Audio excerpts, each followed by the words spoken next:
নামটা একটু বলেন। আফরিন ইসলাম।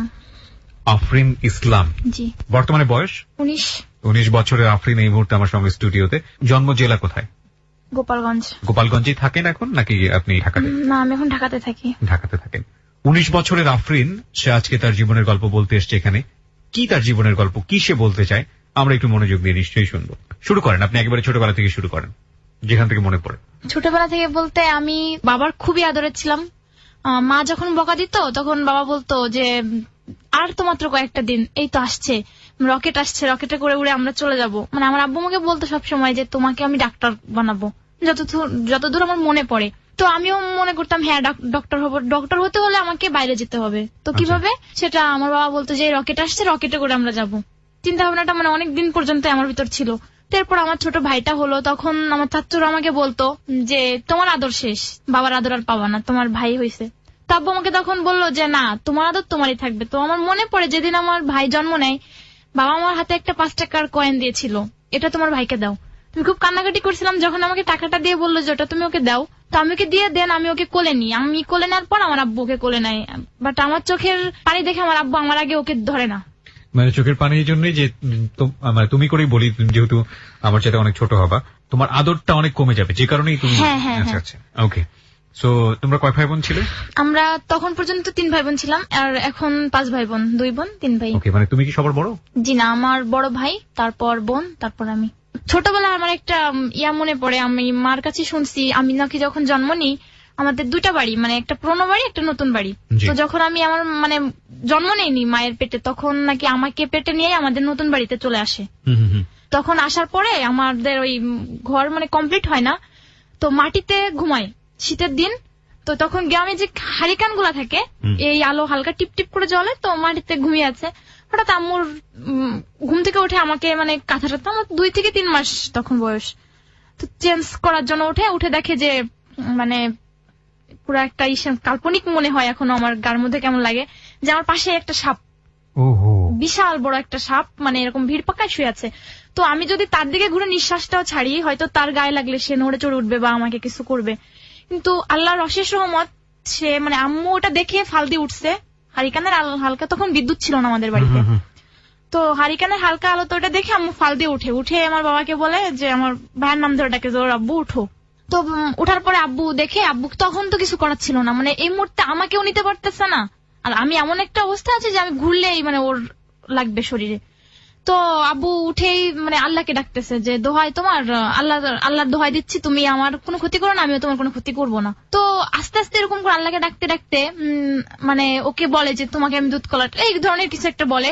তো বলার পর আস্তে আস্তে সত্যি মানে আশ্চর্যজনক, আল্লাহ উপর আল্লাহ হয়তো করছে, তো সত্যি সে বেরোয় চলে যায়। গ্রাম অঞ্চলে বাতা বলে আর কি, ওটার নিচে দিয়ে সাপটা বেরোয় চলে যায়। তো যাওয়ার পরে সঙ্গে সঙ্গে আব্বু টর্চ লাইট নিয়ে বাইরে যায় যে কোথায় গেল, কিন্তু বাইরে যে আর কোথাও ওকে দেখতে পায় না। তো তারপর থেকে প্রায় 2 বছর ধরে প্রতি পূর্ণিমার রাতে হাট থেকে নতুন ওই যে ঢাকনার মাটির এগুলা কিনে এনে দুধ কলা দিত। তো প্রায় 2 বছর খাইছে, তারপর থেকে আর আসতো না।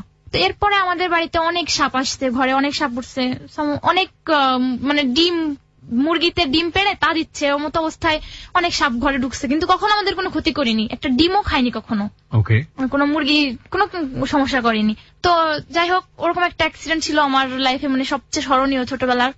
এক সময় একদিন আমাদের বাড়ির সাইডে রেল লাইন আছে, তখন রেল চলতো, আমি জ্ঞান হওয়ার পর থেকে আর কখনো রেল চলতে দেখি নাই। তখন নাকি একদিন আমার বাবা, গরু ছিল রেলে বাঁধা, তো ট্রেন আসছে, আওয়াজ পেয়ে আব্বু গরু সরাইতে গেছে তাড়াতাড়ি তাড়াহুড়া করে।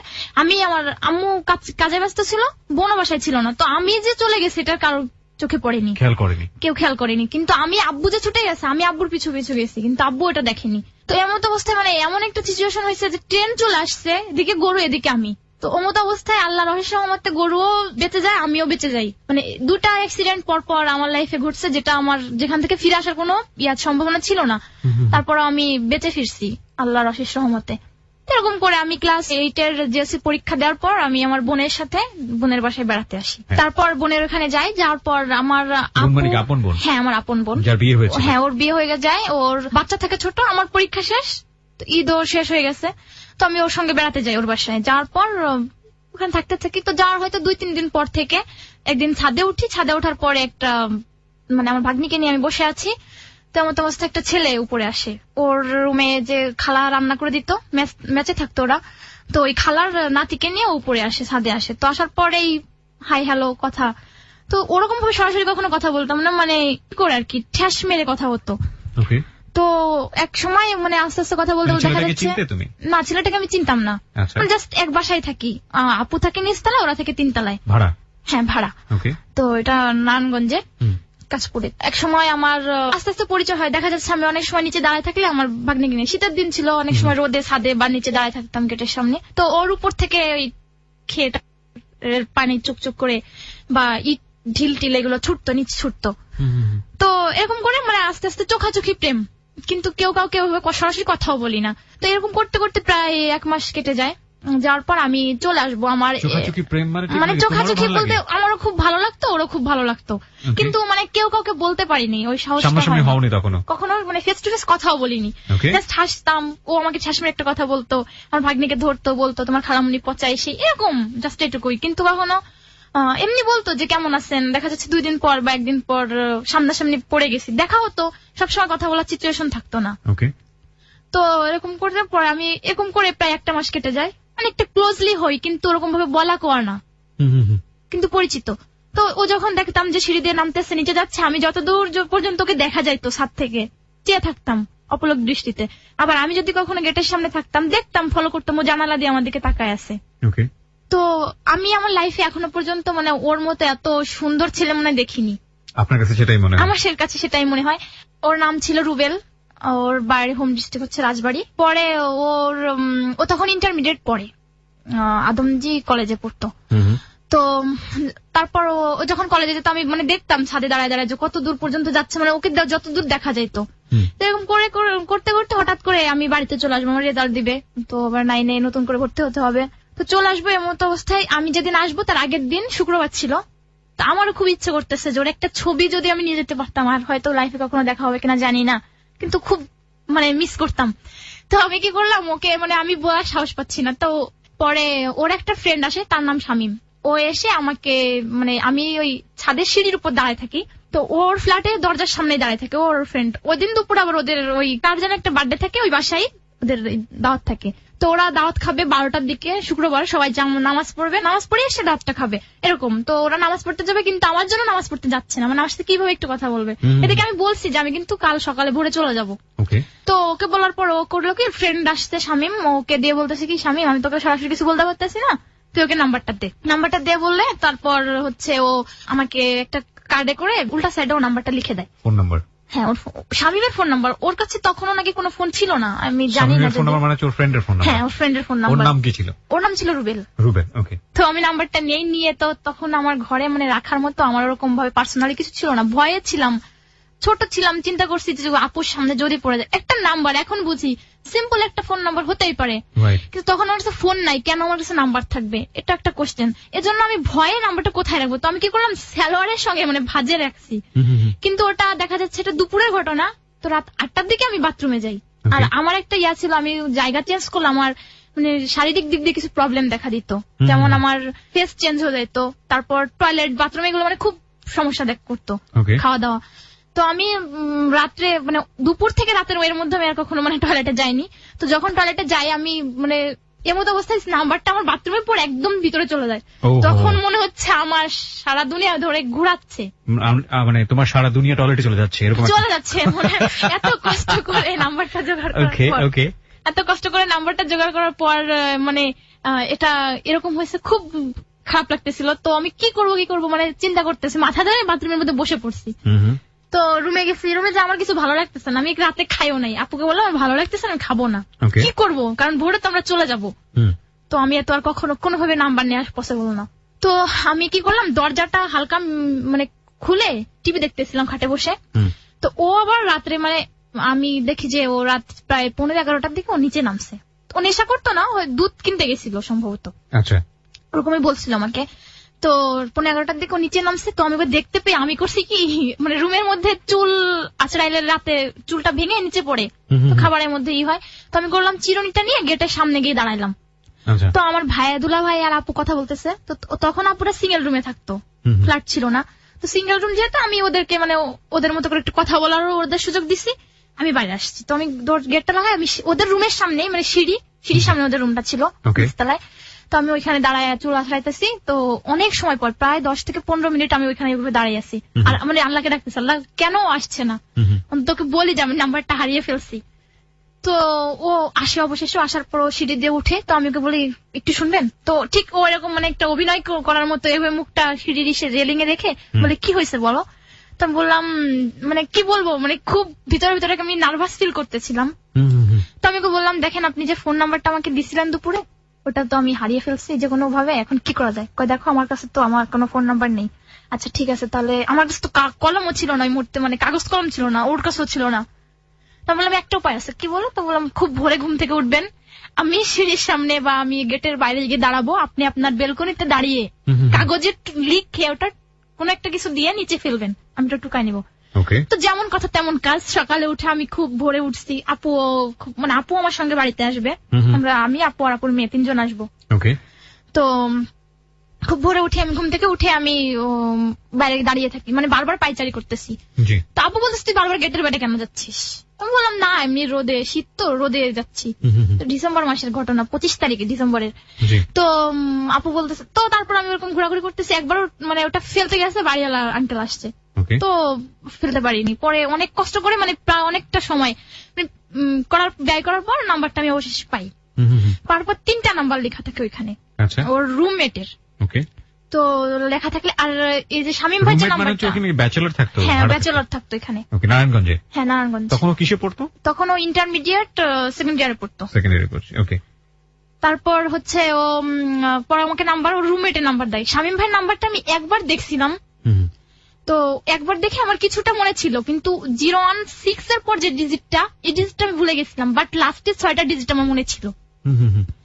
তো সবকিছু মিলিয়ে মানে আমি পরে নাম্বারটা পাই। নাম্বারটা পাওয়ার পর তো আমি বাড়িতে চলে যাই, 9টার দিকে আমাদের গাড়ি থাকে, আমরা বাড়িতে যাই। এরপর আমার রেজাল্ট আউট হয়, এর মধ্যে আমি আর ওকে ফোন দিতে পারি না। তো এর মধ্যে আমার রেজাল্ট আউট হয়। তারপর এটার জিএসসি রেজাল্ট 2010 সালে। তো তারপর আমি এরপর আমি আবার 9-এ ভর্তি হই, পড়াশোনাটা আবার করতে থাকি। তো 9 তখন আমাদের স্কুলটাই ছিল আমাদের সেন্টার, মানে আমি মাদ্রাসায় পড়াশোনা করছি, তো আমাদের মাদ্রাসাটাই আমাদের সেন্টার ছিল। তো এর মধ্যে ফেব্রুয়ারি মাসে পরীক্ষা শুরু হলো, এসএসসি পরীক্ষা। তো আমাদের বন্ধ দিয়ে দিল 1 মাসে। তো বন্ধ দিলে আমরা যা ফ্রেন্ড সার্কেল ছিলাম, আমরা 3টা বান্ধবী ছিলাম, খুবই ক্লোজ, মানে আমাদের সবাই বলতো মানিক জোড়। আর আমাদের কিছু টিচার ছিল, কিছু হুজুর ছিল, ওনারা আমাদের মজা করে বলতো যে মানে আমরা এক ড্রেস, এক স্যান্ডেল, এক স্কার্ফ, এক বোরকা, সবকিছু একরকম ইউজ করতাম। তো সবকিছু মিলে ওরা আমাদের বলতো যে এরা হচ্ছে 3 বাহিনীর প্রধান, মানে এরকম কিছু করতো, মজা করতো। তো আমরা ঠিক করলাম যে আমরা পিকনিক করব, যেহেতু বন্ধ দিচ্ছে 1 মাসের, তো প্রাইভেট কোচিং ছাড়া তো দেখা হবে না। তো আমরা যেদিন পরীক্ষা শুরু হয় ওই দিনই আমরা পিকনিক শুরু করি, মানে পিকনিকের আয়োজন করি। তো এটা হচ্ছে ফেব্রুয়ারি মাসে, আর ডিসেম্বরে হচ্ছে ওর নাম্বারটা আমি নিই। তো এর মধ্যে আমি ওকে 2 দিন ফোন দেই, 2 দিন আমার ফুফাতো ভাইয়ের বোর নাম্বার দিয়ে। তো 2 দিনের একদিনও আমি ওকে লাইনে পাই না। সে বলে যার নাম্বারে ফোন দিই, সে বলে যে রং নাম্বার। তো এটা বললে পরে আমি কি করব। এর মধ্যে আমার ছোট মামা থাকতো বাইরে, তো মামা এর মধ্যে বাড়িতে আসে, বেড়াতে আসে, এই পিকনিকের আগের ঘটনা। তো বাড়িতে আসলে মামার ফোনটা আমি, মামা সৌদিতে থাকতো, মামা আসার পর মামার ফোনটা আমি নিয়ে একটু নাড়াচাড়া করি। তো এর মধ্যে আমার একটা ফোন আসে এয়ারটেল নাম্বার থেকে।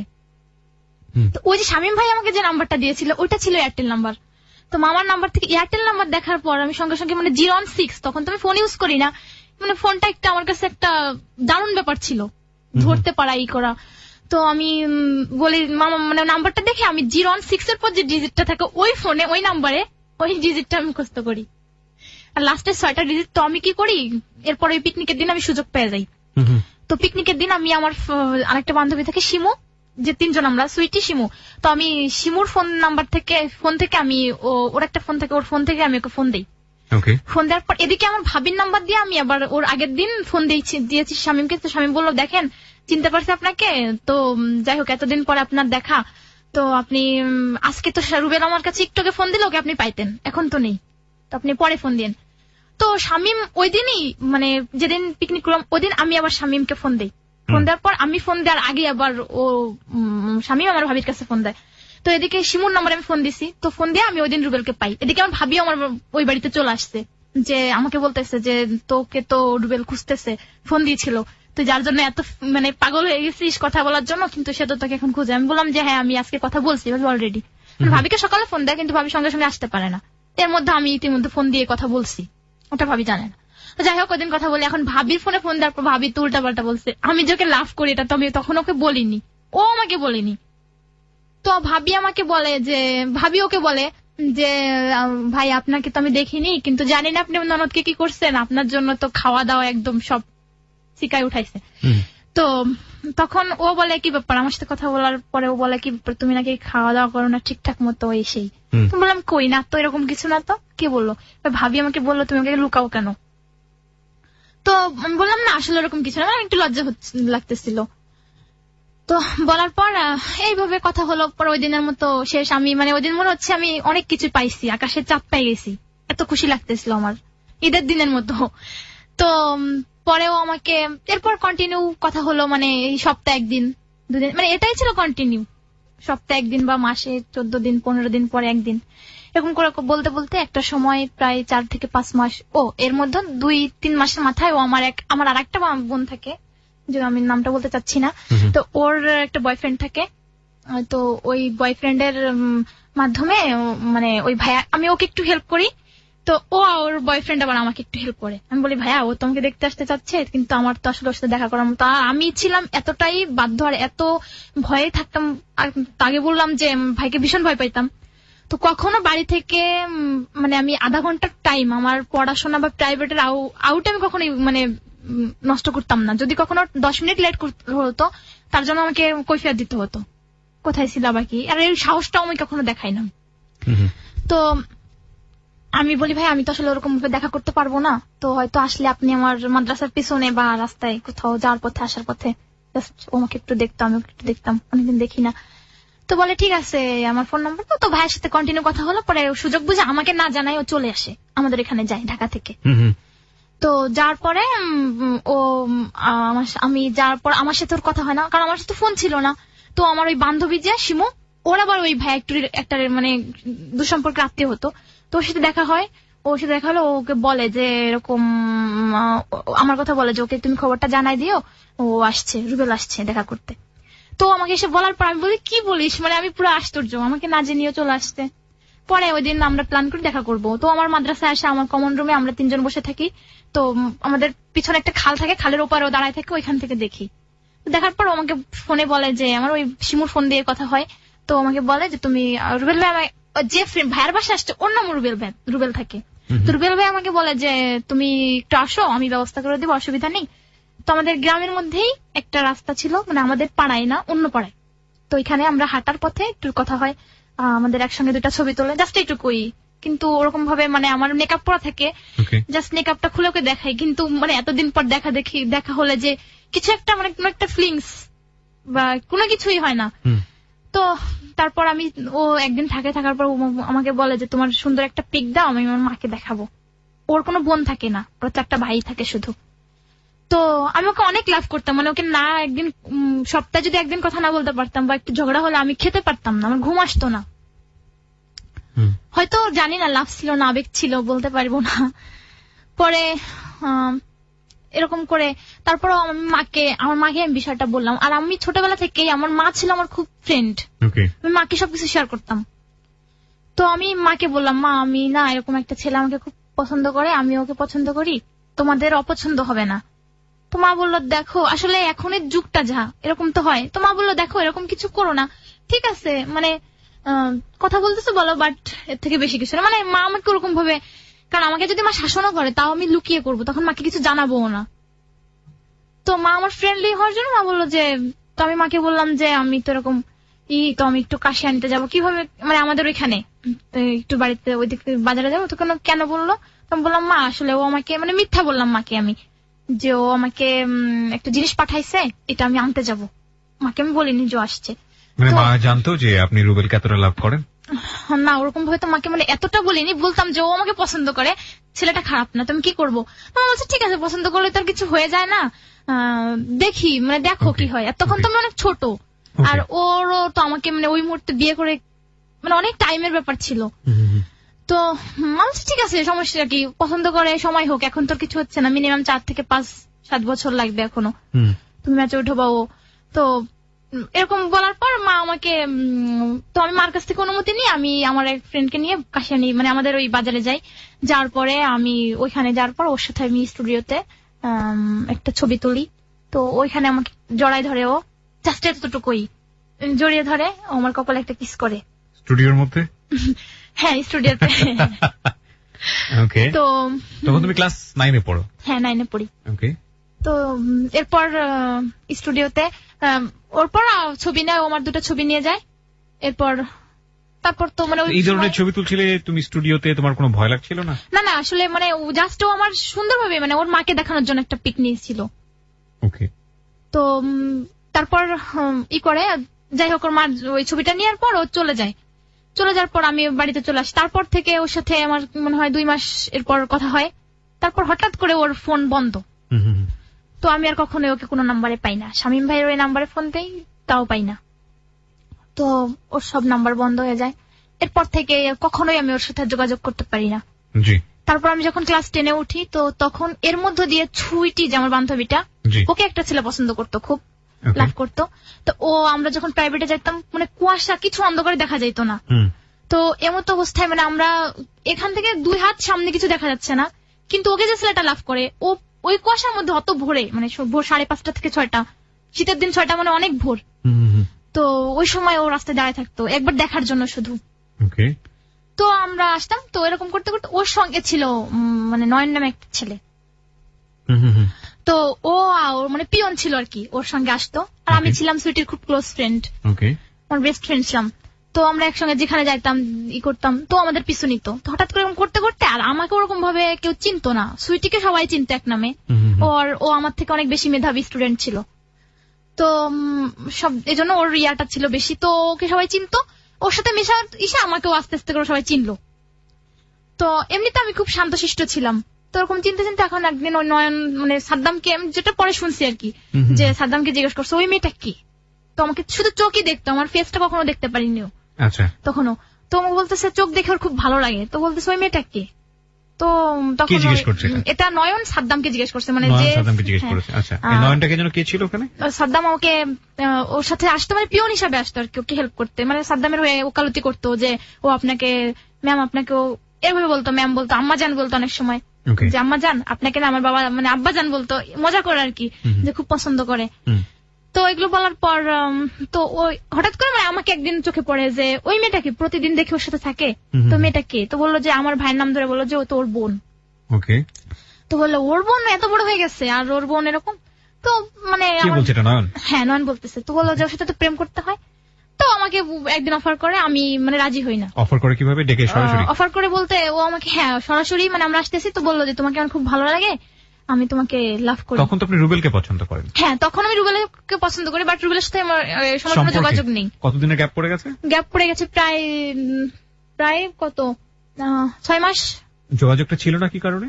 ওর ফোন মানে আমি হঠাৎ করে একদিন ওর ফোনে পাই না, ওকে ফোন বন্ধ হয়ে যায়। পরে মানে তখন থেকে আর ওর সাথে আমি যোগাযোগ করতে পারি না। আমি জানি না কেন ও আমাকে অফার করে, তো আমি রাজি হই না, তো ওর মতো করে থাকে। তো হঠাৎ করে একদিন আমি মানে ওকে দেখে যেত কেমন, মানে ওকে আমি একটা নিক নামে ডাকতাম, কার্টুন বলে। কার্টুন? হ্যাঁ, কার্টুন, মানে ও একটু দেখতে ছোটখাটো ছিল। তো আমাকে বলতাম যে ওকে না কার্টুনের মতো লাগে। তো ওর এক মানে আমাদের বাড়ির সাইডে একটা মেয়ে ছিল, মিশতাম আর কি, মানে অত ক্লোজ ফ্রেন্ড ছিল না। তো ওকে একদিন মজা করে হাসতে হাসতে বলতেছি কি যে ওই ছেলেটাকে না আমার কাছে কেমন লাগে, কার্টুন কার্টুন। তো বলতেছি কি তোর সাথে প্রেম করবে? আশ্চর্য, ওকে কার্টুন বলতেছি, তারপর তুমি এটা বলো কিভাবে? ও এটা করলো কি, ওর ভাইয়ের সাথে ওর নয়নের খুব মানে ক্লোজ ফ্রেন্ড ছিল ওরা। তো ওদের বাড়িতে আমি প্রায় রাতে ঘুমোতো। তো ওকে বললো যে ভাই, ওই দিন সকালেই মানে তারপরের দিন রাতে ওদের বাড়িতে ঘুমোয়, সকালে বলতেছে ভাই জানেন আপনাকে না একজন একটা কথা বলছে। তো ও কি বলছে? বলছে ওই মেয়েটা না আপনাকে বলছে, মানে ও একটু বানিয়ে বলে যে ওকে আপনাকে খুব ভালো লাগছে। তো তখন এটা বললো ওই মানে আমার ফ্রেন্ডের মতো আর কি, ফ্রেন্ড ছিল না যদিও। হ্যাঁ, এটা কাকে বলছে? ওটাও নয়নকে বললো যে ও আপনাকে বলছে। তোমার হয়ে ওকে বলেছে? হ্যাঁ, ওই মেয়েটা আমার হয়ে মানে আমার হয়ে ওই ছেলেটাকে বলছে, নয়নকে বলেছে যে ওকে কারো ভালো লাগে। হ্যাঁ, ও বলতেছে কি ওই মেয়েটা না আপনাকে কার্টুন বলছে। ওকে ওকে। এর আগে তো নয়ন আমাকে প্রপোজ করছে, বাট আমি অ্যাকসেপ্ট করিনি, ওর মতো করে রয়েছে, তো অতটা জোর দেয়নি। রাইট। তারপর এটা যখন ওকে বললো, তা বললো কি বলিস, বলার পর ও আমার মানে আমাকে ওর একটা জিদ চেপে গেল যে আমার সাথে রিলেশন করবেই। ও আমাকে অফার করলো আবারও, তো আমি রাজি হইলাম না। তো রাজি না হওয়ার পর ওকে অনেকে টিটকারি মারলো যে কি ব্যাপার, তুই ওকে অফার করলি, ও তো তোকে অ্যাকসেপ্ট করলো না। তো পাত্তাই দিল না। তো তখন ও করলো কি করতো, মানে ওর একই গ্রামে বাড়ি, তো আমার ভাইয়ের যারা ফ্রেন্ড ওরও ফ্রেন্ড তারা। আচ্ছা। তো ও কি করতো, আমাকে মানে কিভাবে কি করা যায় আমাকে ব্ল্যাকমেল করতে শুরু করলো। কিভাবে, আমার সামনে কখনো আসতো না ও, আমার মানে আমি দেখা যাচ্ছে প্রাইভেট পড়ে আমি রাস্তার এই সাইড দিয়ে আসতেছি, ও মাঝে খালেও পার দিয়ে আরেকটা রাস্তা ছিল, তো ও ওইখান দিয়ে যাচ্ছিল। তো ওইখান থেকে ও গিয়ে মানে ও গিয়েই বলতো, জাস্ট ও আমাকে দেখছে এতটুকুই, ওখানে গিয়ে ওই আমার ভাইয়ার মানে যারা ওর ফ্রেন্ড তারা তো আমার ভাইয়ার ফ্রেন্ড ছিল, তো ওদের কাছে বলতো যে আজকে না ওর, আমার ভাইয়ের নাম ধরে বলতো যে ওর বোনকে না আজকে ফুল দিছি। তারপর মানে এরকম করে কন্টিনিউ চালা যেতে লাগলো যে আজকে ফুল দিছি, কালকে ছবি দিছি, তারপর হচ্ছে আমার ওকে আমি ও আমার ছবি চাইছি, ওকে ছবি তুলে দিছি, এরপর ওর সাথে দেখা করছি, ওইখানে যে কথা বলছি, কিন্তু এটা আমি কিন্তু কিছুই জানি না, মানে এই ধরনের কথাবার্তা ছড়াচ্ছিল। তো এইগুলো কি করতো, ও যাদের কাছে বলতো তারা আবার আমার ভাইয়া তখন ঢাকায় ছিল, তো ভাইয়াকে ফোন দিয়ে বলতো যে দেখ তোর বোন না এরকম ওর সাথে রিলেশন করতেছে এই সেই। তো ভাইয়া এগুলো শুনে আম্মু আব্বুর কাছে ফোন দিয়ে আম্মু আব্বুকে অনেক ধরনের কথা বলতো, তো ওরা আমাকে প্রেশার দিতাম, বলতাম দেখো আমি আসলে এরকম কিছু করি না। তো ব্যাপারটা আমার মা বুঝতো, কারণ আমি মার সাথে সবসময় সবকিছু শেয়ার করতাম। ফ্রি ছিলেন? হ্যাঁ, ফ্রি ছিলাম।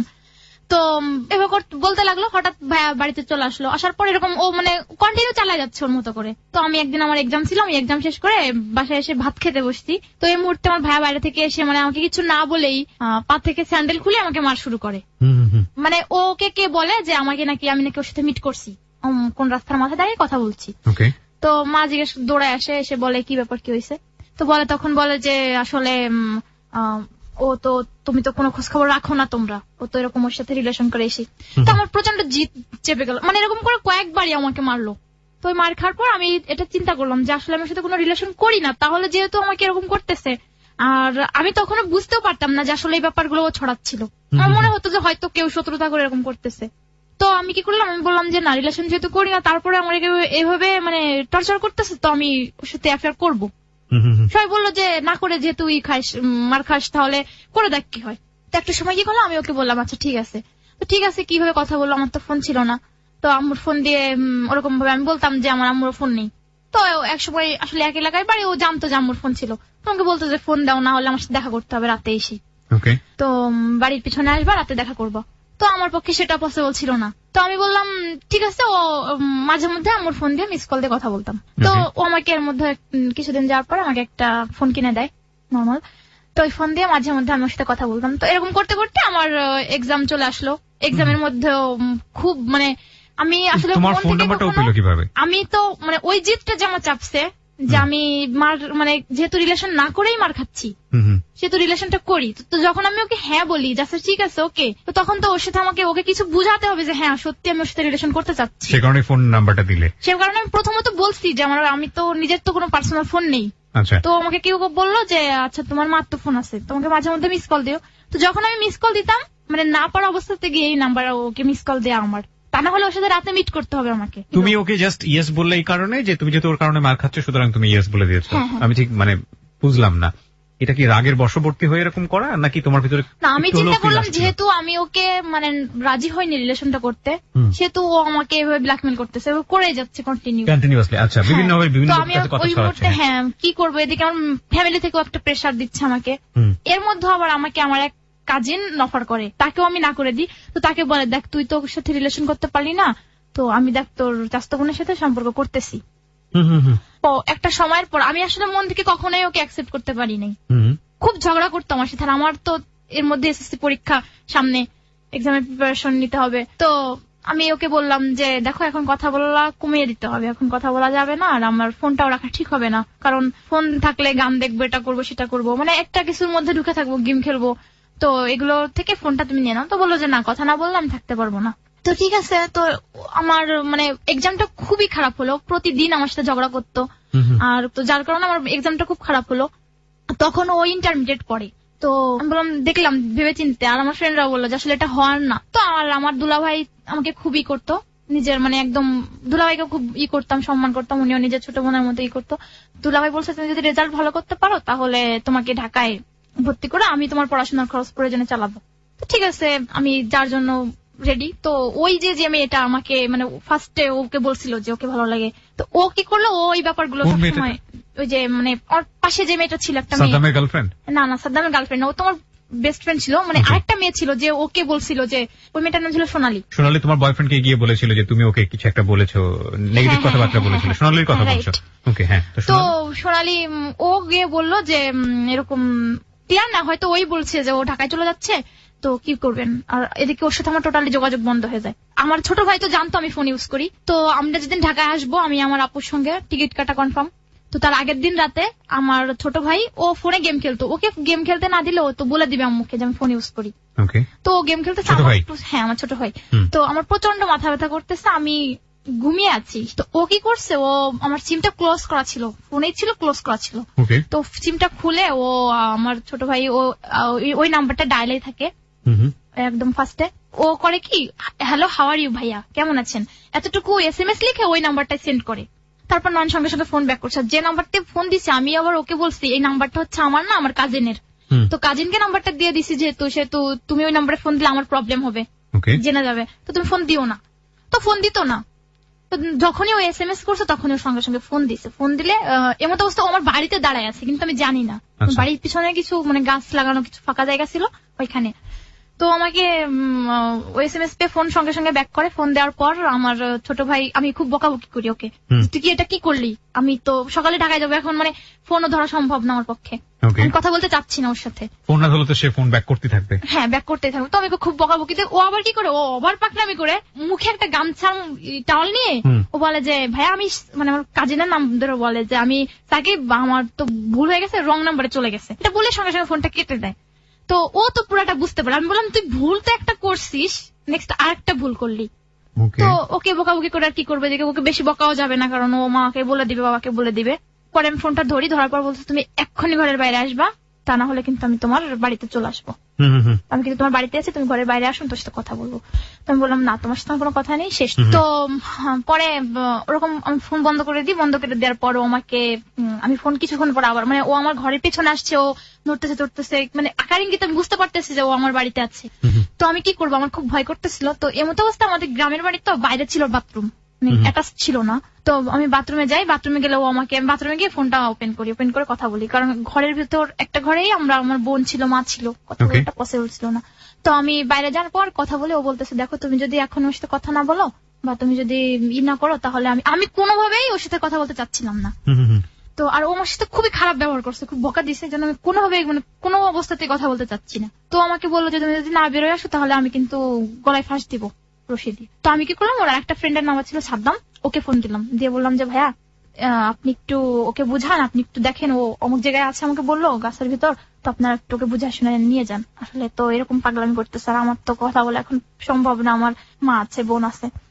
তো বললো যে আচ্ছা ঠিক আছে। তো ওরা আসার পর বলছে না আসলে কিছু না, তোরা যা, আমি তো ওর বাড়িটা ওইখানেই ছিল, তো পরের মানুষ কতক্ষণ থাকবে। তারা বললো ঠিক আছে। তো বললো আমি এমনিতেই বসে আছি, পাগল নাকি তোরা, আমি এরকম কিছু করবো না। তো ওরা চলে যাওয়ার পর ও আমাকে আবার SMS করে যে তুমি লোক পাঠাইছো, ওরা আমাকে কি করতে পারবে, ওরা আমাকে সারা রাত পাহারা দিবে নাকি।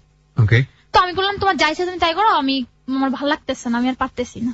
তো বললো যে তুমি যদি আমার সাথে দেখা না করো খুব খারাপ হয়ে যাবে, কিন্তু আমি কিন্তু তোমার বাড়িতে চলে আসবো। তো আমি ঘরে চলে যাওয়ার পর ফোন আর খুলি না। তো এর মধ্যে আমি আমার ভাগ্নি যে ছিল ওর বাথরুম আসে, তো আমার বোন আমাকে বলে যে তুই একটু বাইরে নিয়ে যা, টয়লেটটা করে নেয়। তো ওকে নিয়ে আমি ওই মানে বাথরুমের মধ্যে ঢুকি না, ও বাইরে, ও বাথরুমে বসতে ভয় পায়, ওকে ওখানে বসা টয়লেট পাচ্ছি, এর মধ্যে ও চলে আসছে। এদিকে আমাদের ঘরের দরজা কিন্তু খোলা। তো আমার সামনে যখন চলে আসছে আমি ভয় পেয়ে গেছি, আমি আবার এগোয় গেছি। এগোয় যাওয়ার সঙ্গে সঙ্গে ও আমার, আপনি দেখতে পারবেন মানে এখানে ওর হাতে সিগারেট ছিল, আমাকে ঠেসে ধরে এইভাবে। সিগারেট? হ্যাঁ সিগারেট। নাম যেন কি ছিল? নয়ন। হ্যাঁ। তো এখানে এই জায়গাটা ঠেসে ধরার পর এখানে পুড়ে যায়। তো আমি সঙ্গে সঙ্গে হাতে ঝাঁটি মারি, ও আমাকে ঠাস করে একটা চড় লাগাই দেয়। প্রচন্ড রাগ ছিল, তো চড় লাগাই দিলাম, দৌড় মেরে চলে এসে আমি পানি থাকে বালতি ভরা, ওই পানি দিয়ে ওটা ধুয়ে আমি ঘরে চলে যাই, ওটা দেখাই না কাউকে। তো ওকে নিয়ে আমি ঘরে চলে যাই।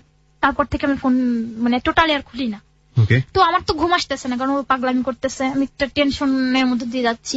তো কি করলো, ও হঠাৎ করে আমার রাত তখন 11:30 বাজে, আমার বড় ভাইয়া মানে ঘর ছিল দুটো, আলাদা ঘরে থাকতো ভাইয়া, তো টিভি দেখে ওই ঘরে আসছে ভাত খাইতে। আমরা যে ঘরে ঘুমাইছি, তো আমি আমার বোন আর আমার ভাগ্নে এক খাটে ঘুমাইছি, আম্মু বউ সাইডে। তো ওই ভাইয়া এসে খেতে বসছে, তো এর মধ্যে ওকে ফোন দেয় নয়ন, ওর মার নাম্বার থেকে ফোন দিল। তো ভাইয়া নাম্বারটা চিনতে পারে না, ও মানে খেতে বসে একাকারই বলতেছে কে এত রাতে ফোন দিছে। তো গ্রাম অঞ্চলে তো 11:30 মানে অনেক রাত। ও করে কি ঘরে বাইরে গিয়ে কথা বলে, কিন্তু আমার ভেতরে মানে চোরের মন পুলিশ পুলিশ, আমার ভেতরে একটা ভয় কাজ করতেছে যে কি না কি জানি কখন কি হয়ে বসে। তো সত্যি তাই, ও ভাইয়া বাইরে গিয়ে কথা বলে। তো ভাইয়াকে বলে যে রাসেল, মানে ভাইয়ের নাম ধরে বলে যে একটু রেলে আয়, তোর সঙ্গে আমার একটু কথা আছে। কে বলে তা? নয়ন বলে। ভাইয়া তো পুরো ইয়া হয়ে যায় যে কি ব্যাপার, ও আমাকে কেন ডাকছে। আর ভাইয়া তো জানে যে ও আমাকে পছন্দ করতো, একটা প্রবলেম তো হয়েছিল আগে। তো ভাইয়া যায়, ভাইয়া আমার চাচাতো ভাইকে ডেকে বলে যে তো চল, তো ও ডাকতেছে, তো আমার কাজিনকে দূরেই বসায় রেখে ও যায়। যার পর ভাইয়াকে বলে যে দেখ, তোর বোনের সাথে আমার 3 বছর আগে কোর্ট ম্যারেজ হয়েছে, এখন তোরা মেনে নিবি না কি করবি, তোরা চিন্তা করে দেখ। তো এটা বলার পর আমার ভাইয়া পুরা মানে পার নিচে থেকে মানে মাটি সরে যায়। তো ওই মুহূর্তে কি করবে, যাই হোক আলটিমেটলি তো কোর্ট ম্যারেজ হয়নি। নো, আমি আলটিমেটলি আমাদের কোর্ট ম্যারেজ কি তখনের স্টিল না, তখনের 3 বছর আগে। আমি ওকে চিনি না। ও ভাইয়া ওকে জিজ্ঞেস করে যে তুমি কি কোনো মানে প্রুফ দেখাইতে পারবা? তো বলে হ্যাঁ আমি প্রুফ দেখাইতে, দেখাও। তো বলে যে আমার সময় লাগবে, কালকে দেখো। তো আমি জানি না ও যদি দেখায়নি, যদিও দেখাতে পারতো কিনা আমি সেটাও জানি না, কিন্তু সেটা তো হয়তো সম্ভব না। আমি জানি না আমাদের দেশে এরকম কোন আইন আছে কিনা বা এরকম পসিবিলিটি আছে কিনা দেখানোর। এটা বলার পর আমার ভাইয়া বাড়িতে আসে, এসে আমার বোনকে আগে ডাকে, বোনকে ডাকে। আমি কিন্তু ঘুমোইনি, ঘুমের ভাব ধরে আছি, ঘুম আসতেছে না আমার। তো ডেকে নিয়ে ওদের বাইরে নিয়ে কিছু কথা বলে, ওদের কি বলে আমি জানি না। বলার পর আমার বোনকে দিয়ে আমাকে ডাকায়, ডাকানোর সঙ্গে সঙ্গে আমি বাইরে যাওয়ার সাথে সাথে আমার ভাই আমাকে খুব মার শুরু করে। মানে আমার কানে প্রথম যে চটটা দেয়, আমার পুরো কানে আমি কিছু শুনতে পাই না, ঘুরে পড়ে যাই মাটিতে। তো আমাকে অনেক মারে, অনেক মারার পর বলতেছে তুই তো, তোর তো বিয়ে হয়ে গেছে, তুই স্বীকার কর। তো আমার ভাই আমার কাছে কিছুই শুনতে চায় না, মানে ওর কথাটাই ভাইয়া পুরো মানে কপি করে, বলে যে তোর বিয়ে হয়ে গেছে। তো আমি বলি না ভাইয়া, মানে ভাইয়াকে দাদা বলতাম, বললাম দাদা অসম্ভব, এটা হয়নি, যেটা হয়নি আমি সেটা কেন বলবো, তুই স্বীকার কর যে তোর বিয়ে হয়ে গেছে। তো আমার জন্য আম্মুকে অনেক কথা বলে যে তুমি কোনো খেয়াল খবর রাখো না, তুমি দেখো নাই, তুমি খোঁজ খবর রাখো না, এটা সেটা, তুমি তোমার মেয়েকে লাই দিছো। তো আমার কষ্টটা এটাই যে আমি কখনো আমার টাইমের কোচিং, প্রাইভেট বা মাদ্রাসার টাইমের, ক্লাসের টাইমের পর 10 মিনিট যদি কখনো কোথাও কোনো ফ্রেন্ডের বাসায় লেট করতাম, তো ফ্রেন্ডের মাকে দিয়ে বলাইতাম, মানে যদি কখনো আন্টি বলতো যে খেয়ে যাও, দুপুর আসছো খেয়ে যাও, তো ওই আন্টিকে বলতাম যে আন্টি আসলে আমি তো লেট করি না, আমার বাসায় প্রবলেম হবে। তো আন্টি নিজে ফোন করে বলতো যে দেখেন আমাদের বাসায় আসছে, ও চলে গেলাম, এবার আপনাকে ফোন দিয়ে জানাবো যে এখন বেরোইছে, সমস্যা নেই, এটা বলতো। তো সেজন্য আমি কখনোই মানে 1 ঘন্টা আমার বাড়ি থেকে কোর্ট ম্যারেজ করতে যেখানে যেতে হবে সেখানে দূরত্ব প্রায় মিনিমাম, যদি আমি হাওয়ায় উড়ে যাই তাও আমার 1 ঘন্টা লাগবে। সবচেয়ে বড় কথা হচ্ছে তখনের 3 বছর আগে ওকে আমি চিনি না, জাস্ট ওকে আমি চিনি টেনে ওঠার পর থেকে। এটা হচ্ছে এসএসসি পরীক্ষা গোয়িং এর পরের ঘটনা, 1 মাসের মধ্যে। তো আমার মার্চের পরীক্ষা শেষ হয় এপ্রিলের 16 তারিখের ঘটনা এগুলা। তো তারপর হচ্ছে ও আমাকে এরকম বলার পর আমার ভাইকে আমাকে অনেক ওই সারা রাত আমাকে মারে, বাইরে থেকে ঘরে নিয়ে মারে, ঘর থেকে বাইরে, বাইরে থেকে ঘরে করতে করতে সারা রাত মারে। আমার কোনো সেন্স থাকে না, পুরো সেন্সলেস হয়ে পড়ে থাকি। তো পরের দিন মা শুধু কাঁদে, মা কিছু খেতে পারে না, আমি কিছু খাই না, আমি পুরো সেন্সলেস হয়ে পড়ে আছি। তো ভাইয়া যেখানে যায়, যেখান থেকে আসে সেখান থেকেই মারে। তো এরকম অবস্থায় 2 দিন চলে যায়, 3 দিনের দিন, মানে এই 3 দিনের মধ্যে কিন্তু সে কোনো প্রুফ দেখাইতে পারিনি। বাট সে এসে আমাকে একটাই কথা বলে, তার একটাই কথা, তুই কেন স্বীকার করতেছিস না, মানে সে বিশ্বাস করে নিচ্ছে আমার বিয়ে হয়ে গেছে। তার কথা হলেও আমি স্বীকার করি যে হ্যাঁ আমার বিয়ে হয়েছে, সত্য কথা বলতে আমার বিয়ে হয়নি। তো ছোটবেলা থেকে কোনোদিন তো ভাইয়ের মুখের উপর কথা বলিনি। তো ওই সময় আমি রাগের কারণে, মানে আমার নিজের কাছে খুব খারাপ লাগে এখন যে ভাইয়ের মুখে কথা বলেছিলাম যে হ্যাঁ আমি বিয়ে হয়ে গেছে, আমি বিয়ে করছি, তুমি কি করবা, যেহেতু বিয়ে হয়ে গেছে তুমি তো এটাই শুনতে চাচ্ছ। তো বললাম বিয়ে হয়ে গেছে, তো আমি তো এখন ওর বউ, আমার উপর তো তোমাদের কোনো আমাকে মারা রাইট নাই। মানে তখনও তো আসলে বিয়ে হয়নি, কিন্তু ওই যে আমি 3 দিন ধরে একই জিনিস ঘটলো প্রেমের সময়ও এবং একই জিনিস বিয়ের ক্ষেত্রেও ঘটছে। তো 2 দিন ধরে আমাকে মারতেছে, ইভেন ওকে দিয়েছে, নয়ন বলছে যে ওকে প্রুফ দেখাইবে বিয়ের, সেটা কিন্তু দেখাইতে পারিনি 2 দিনের মধ্যে।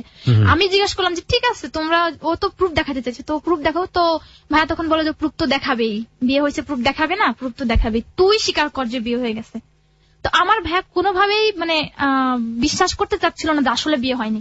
মানে ওর কথা হচ্ছে আমাকে, ওর মা মানে আমাকে সেই ঘুরে ফিরে মারতো, একই কথা জিজ্ঞেস করতো যে তুই স্বীকার কর তোর বিয়ে হয়েছে। তো 2 দিন পর আমি বললাম যে হ্যাঁ আমার বিয়ে হয়ে গেছে। তো যেহেতু বিয়ে হয়ে গেছে, সেহেতু এমন অবস্থা আমার বাবা বাড়িতে ছিল না এই ঘটনার সময়, বাবা বাড়িতে ছিল না, বাবার যে কোনো একটা কারণে বাইরে ছিল 2 দিন। তো তো বাবাকে ফোন করে যে আপনি বাড়িতে আসেন, আপনার মেয়েকে নিয়ে তো অনেক কাহিনী হয়েছে, আপনি বাড়িতে আসেন। কে বলে এটা? ভাই? হ্যাঁ, ভাইয়া বলে। ওকে। তো বাবা এর মধ্যে 2 দিনের মধ্যে আসে। এর মধ্যে ও আমাকে মারলে আমি ওকে বলি যে দেখো ঠিক আছে তুমি তো বলতেছো আমার বিয়ে হয়ে গেছে, তো হ্যাঁ বিয়ে হয়ে গেছে, যেহেতু বিয়ে হয়ে গেছে সেহেতু তো আমি তো ওর ওয়াইফ। তো বল, আমি মানে রাত তখন 3টা বাজে, 2 দিন ধরে এক সমান হয়ে মারতেছে, সমান। মানে যদি বলেন 1 ঘন্টা। ওই ছেলেটাকে আনছিল না কেন সামনাসামনি? হ্যাঁ আমি বলেছি, যখন আমাকে ফার্স্ট মারছে আমি সঙ্গে সঙ্গে আমাকে মারার পর আমি তো বেহুশে সেন্সলেসে পড়ে গেছিলাম ফার্স্ট নাইটে। মানে পরে আমি দৌড়ে যাই, আমার ফোনটা তো ছিল না তখন, তো আমার ফোনটা আমি সিরে রাখছি, কারণ ওটা খুঁজলে ওটা পাইলে।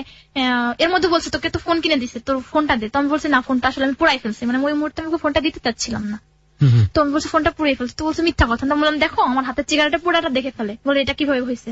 তো আমি বললাম দেখো ফোনটা পুরানোর সময় ওই ফোনের ওই প্লাস্টিকটা পুড়ে ছিটে লাগছে। মিথ্যা বলি আমি। তো মিথ্যা বলে তো ওটা ওরা বিশ্বাস করে না, কিন্তু আমি জাস্ট আমার মাকে বোঝাই যে হ্যাঁ মা এটা পুড়ে ফেলছি। তো আমি কি করি, দৌড়ায় গিয়ে ঘরে যে আমার বোনের ফোন থেকে ওকে ফোন করে বলি, ওকে বকা দিই যে একটা বকা দিই, বাচ্চা তুই আমাকে এত বড় বিপদে ফেলছিস, তুই আমার বাড়িতে, তোকে আমাকে বিয়ে করছিস না, আমাকে নিয়ে যা, আমাকে তো ফ্যামিলি থেকে মারতেছে। তখন রাত 3টা বাজে। তো তখন একদম শান্ত, মানে কিচ্ছু জানে না, নাবালক শিশুর মতো বলতেছে দেখো আমি তোমাকে অনেক ভালোবাসি, আর আমি তোমার ভাইকে বলছি যে হ্যাঁ আমাদের বিয়ে হয়ে গেছে। তো যখন মানুষ একটা ছেলে একটা মেয়ে প্রেম করে তখন তাদের বিয়ে হয়ে যায়, মনের মিল মানে তো বিয়ে। তো সেই সেন্স থেকে আমি বলছি বিয়ে হয়ে গেছে। তো বললাম তাই, তো এটা আমার ফ্যামিলিকে বল। তো তখনও কোনো কথা বলে না, ফোন কেটে দেয়। তারপর আমি বলি তুমি আসো, তুমি এসে আমাকে নিয়ে যাও, যেহেতু তোমার বউ আমি, তুমি আসো, তুমি আমার ফ্যামিলির সামনে আসো। কেন আমাকে নিয়ে তুমি মার খাবো? মানে ও ভয় পাচ্ছিল যে এখন যদি আমার বাড়িতে আসে আমার ফ্যামিলি ওকে মারে ধরে। তো তারপর ওকে নিয়ে যায়, সরি ও আমার ভাই ওরকম মারতে থাকে। পরে 2 দিন পরে আমি ওকে বলি যে হ্যাঁ আমার বিয়ে হয়ে গেছে, তো আমার উপর তো তোমাদের কোনো অধিকার নেই, আমি তো এখন ওর ওয়াইফ, তোমাকে যেতে দাও। তো আমি ঘর থেকে বেরো যেতে যাই, আমার মা আমার বোন ধরে, ও আমাকে আবার পিটায় ধরে লাঠি দিয়ে, মানে যখন যেটা পাচ্ছে তখন সেভাবে মারতেছে। তো এরকম করে 3 দিন ধরে আমার উপর মানে এরকম অত্যাচার চলে। তো লাস্ট যেদিন আমি বাড়ি থেকে পালাই, ওদিন সকালের ঘটনা। তো আমার আপুর টিকিটও ক্যান্সেল হয়ে যায়, পরের দিন সকালে যে আমাদের ঢাকায় যাওয়ার কথা থাকে টিকিট ক্যান্সেল হয়ে যায়। তো মা বলে ঠিক আছে ওর সাথে ঢাকায় যায় কিছুদিন থেকে আসুক।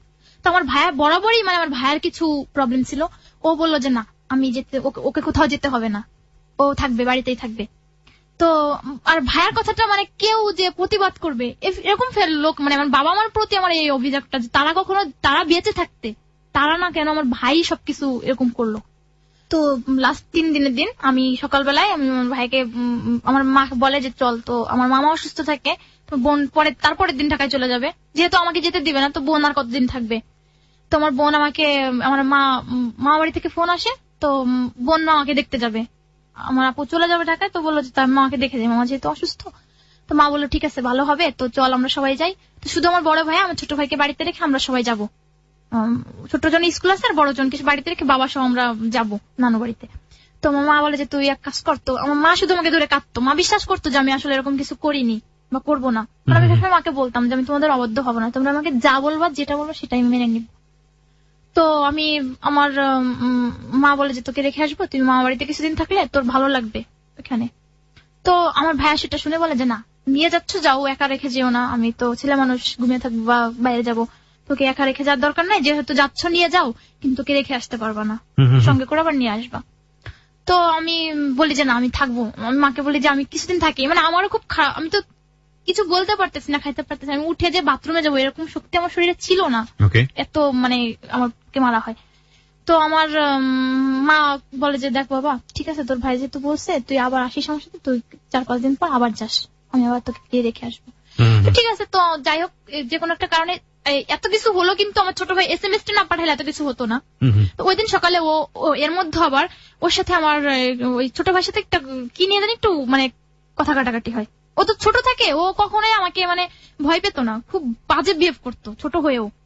তো আমাকে বললো যে তোর দেখেন কি একটা কথা জানি আমাকে বলে, আমার যে মেমোরিতে নেই। তো ও আমাকে একটা চড় লাগাই দিত, আমি বললাম দেখ তোকে কিন্তু, ওর সাথে মানে এক পর্যায়ে হাতাহাতি হয়, মারামারি হয়। তো মারামারি হলে আমার ভাইয়া বাইরে থাকে বাড়ির, ও দৌড়ায় এসে কোত্থেকে দৌড়ায় এসেই আমাকে মার শুরু করে, মানে বাঁশের কুঞ্চি ভেঙে আমাকে খুব মারে, কিছু জিজ্ঞেস না করেই মারে।